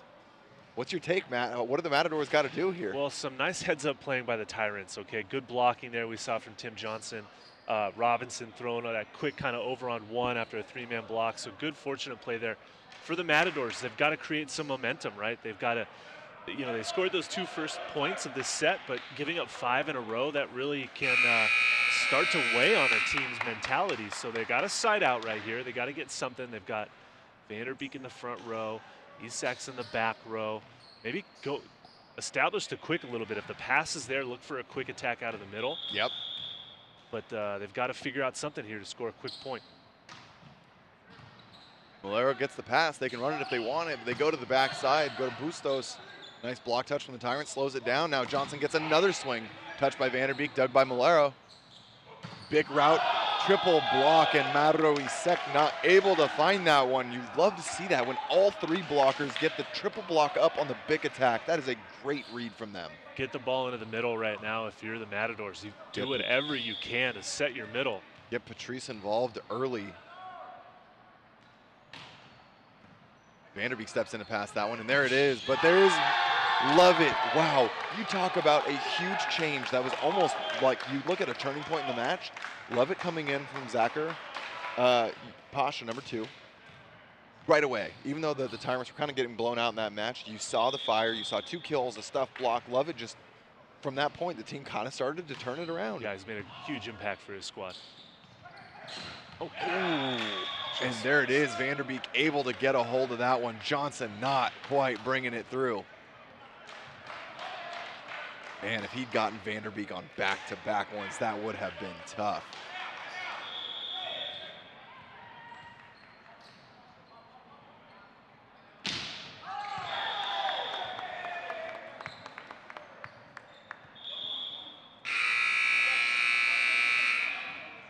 All right, that's going to be our point swap here at 8.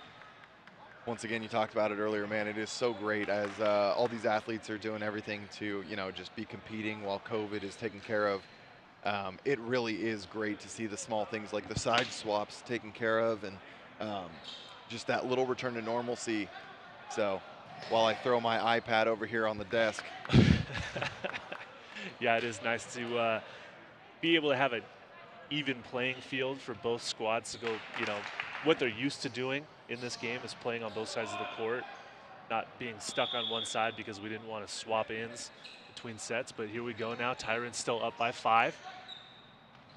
Vanderbeek from the right down the line. That's kept up but not playable. Wow, what a dig by Grasso.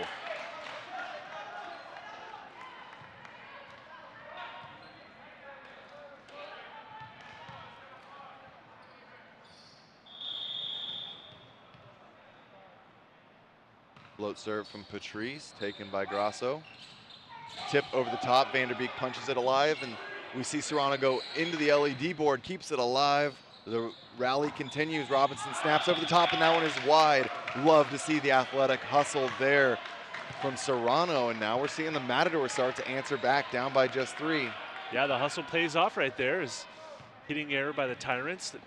Credit to Serrano for laying out for it into the scores table and keeping that ball alive. Quick set to the backside. Johnson with that high swing, and that's what you want to see. The Tyrants are finding so much success when he is playing with that high, consistent swing.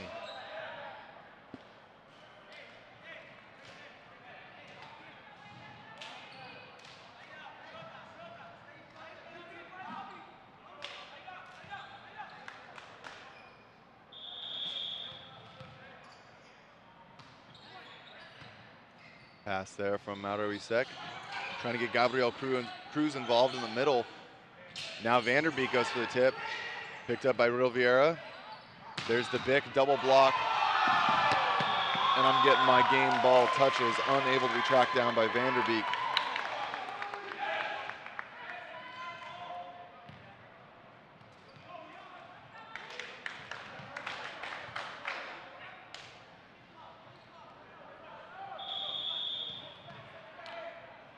Alfaji with the float serve goes short, passed by Mauro Isaac, back to Vanderbeek, and he gets that one down the line, takes advantage of that one-on-one.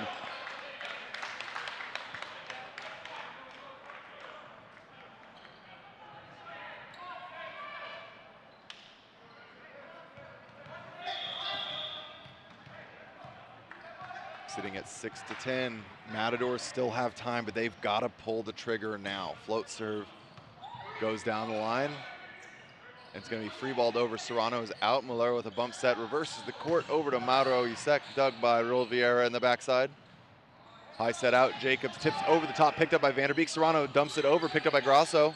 Alfaji goes to the middle, and there it is. Mountie making his money in the middle. Love to see that connection. Great little 3 route.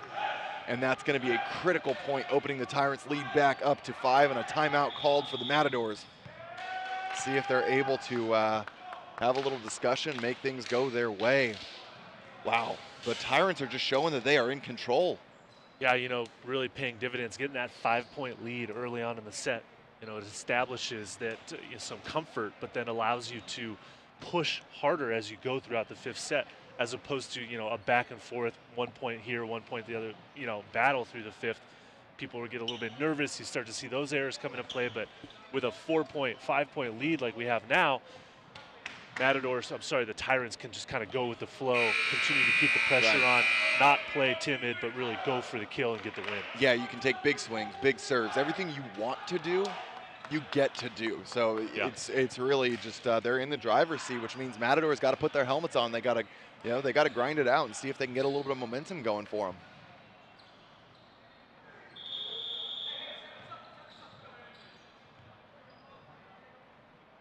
Float from Robinson. Mauro Isaac airs it out, but just not a lot of options there, but he's able to bail it out. Grasso picks it up. Backside to Jacobs. Jacobs is blocked back into him. Mauro Isaac steps up nicely there, sets a nice block in between him and Cruz, able to get the block.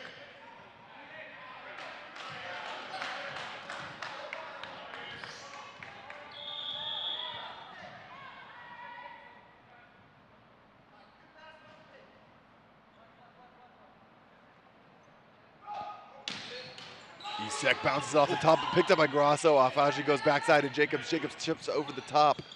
Back set, and it's going to be managed by Bustos. Robinson steps in, quick set to the outside, and Grasso hammers it down the line. That is the arm and the cannon of number 9, Gianluca Grasso. What a huge kill for the Tyrants. Big swing right there by Grasso with the authority, saying, I'm finishing up this match for my squad. Bounty now with the float. Gets a tight pass, and there's the high IQ from Serrano. When it's tight, you gotta assume that he's gonna attack. Throws that one deep, a little pineapple jam back there, just throws it into the corner. And the Tyrants tend to play with their middle blocker in the back row, plays middle back instead of left back defense. So catches Mounty as the deep defender with that responsibility, kind of not ready for it. Set to the outside, and Grasso once again returns to form, swinging and attacking.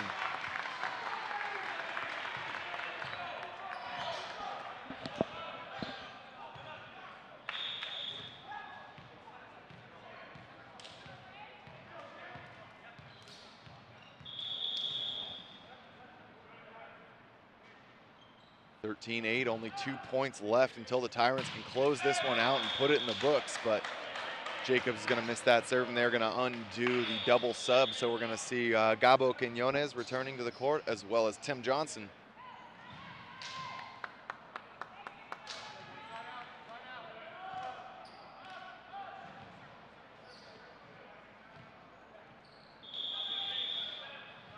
Serrano's been one of the guys that, he's had a lot of serving runs. And a deep tip over, reset. Mauro Isaac, dug, one-handed scoop by Riviera, kept alive by the Tyrants, sent over. Mulero takes first ball. They're gonna try it again, but dug by Robinson this time. And there's a huge swing. This one is unable to be picked up, and while the Tyrants were scrapping for everything, the pressure from the Matadors was relentless. Nice digging by the Tyrants there, but better swinging and transition by the Matadors. Give them the point.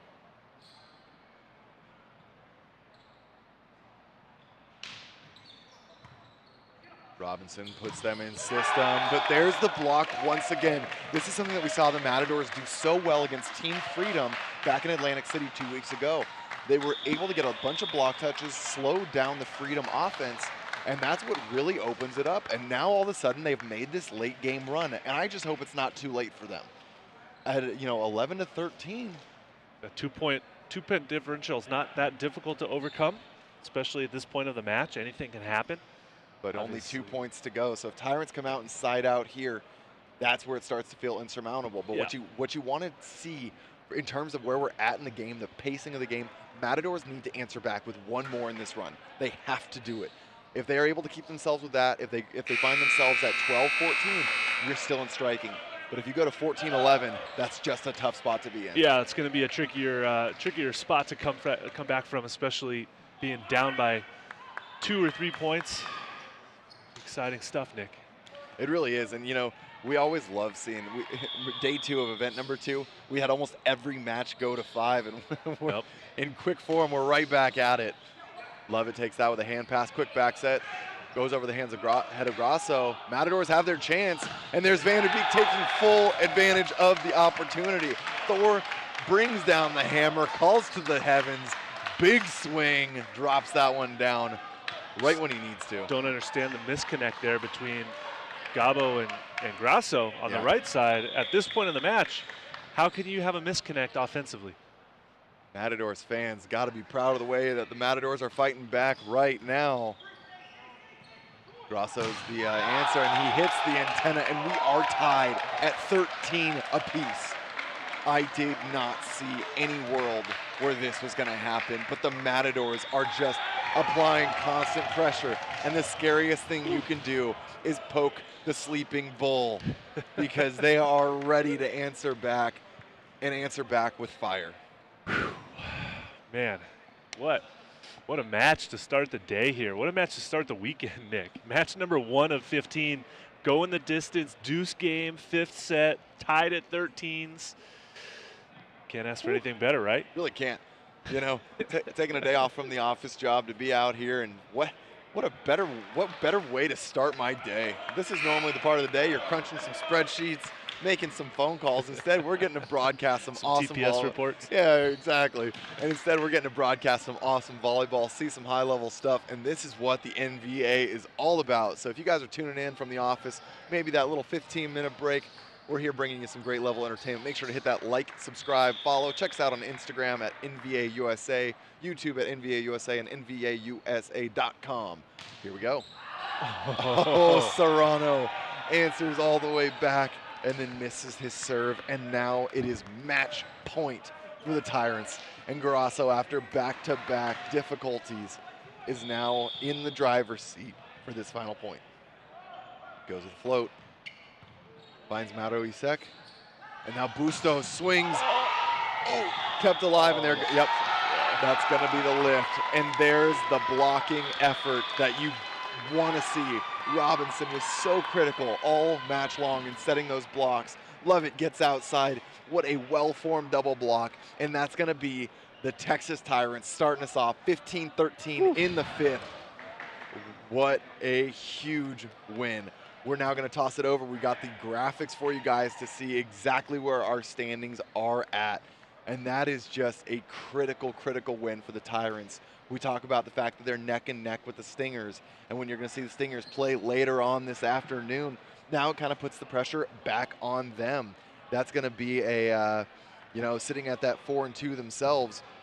Now they've got to go back to, it puts the pressure on them, and that's where they're at right now. And it also puts the pressure back on the Ramblers, who are sitting at 5-1, because now they've got the same amount of wins. So yep, absolutely, it is tight over there in the American Conference. You love to see that. Now, as far as what that means for the Matadors, they're still 2 matches ahead of the Tornadoes, so they're not running the risk really of being eliminated here. They need to kind of just find 1 win to guarantee themselves going to be in a good spot. But at the end of the day, what they are playing for is seeding. The way the seeding is going to work in that 4th event is it's going to be the first against the 4th or reverse, and then it's going to be 1st and 3rd on one top bracket, 2nd and 4th on the bottom from one conference. A little confusing to explain, but we'll get into that. But we are getting a sideline interview set up with our man of the match. Ira Thor is going to be joining us once again, and he's going to be joined by number 17, Tim Johnson. Man was an absolute legend right there. Still getting a camera set up, I think, to see if we can get that recorded. So while our team sorts that one out, man, what a big match. But while we all right, give us just 1 second here. I'm going to get them sorted out. If you want to just give me about 2 seconds here.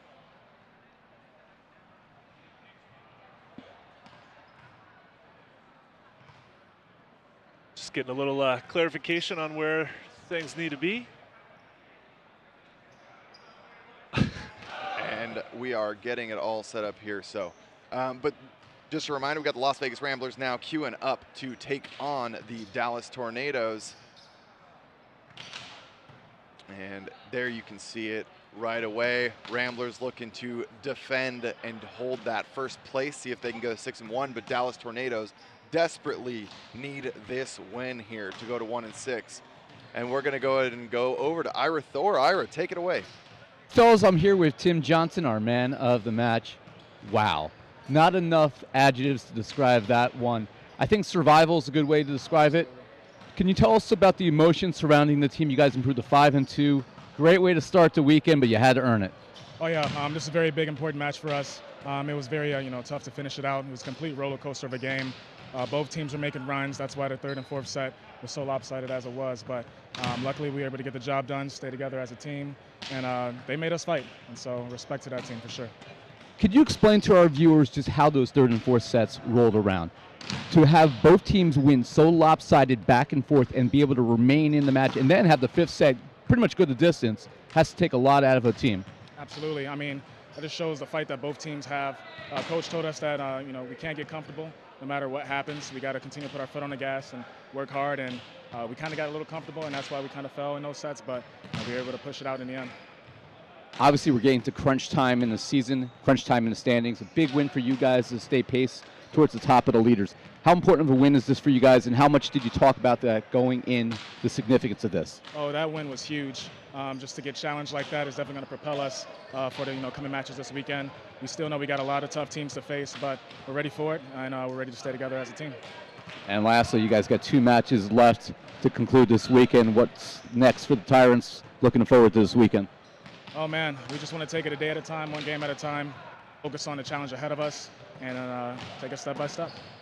That's Tim Johnson. He is our man of the match. He continues to lead the Tyrants, who are having a great conclusion to the regular season. Back to you guys.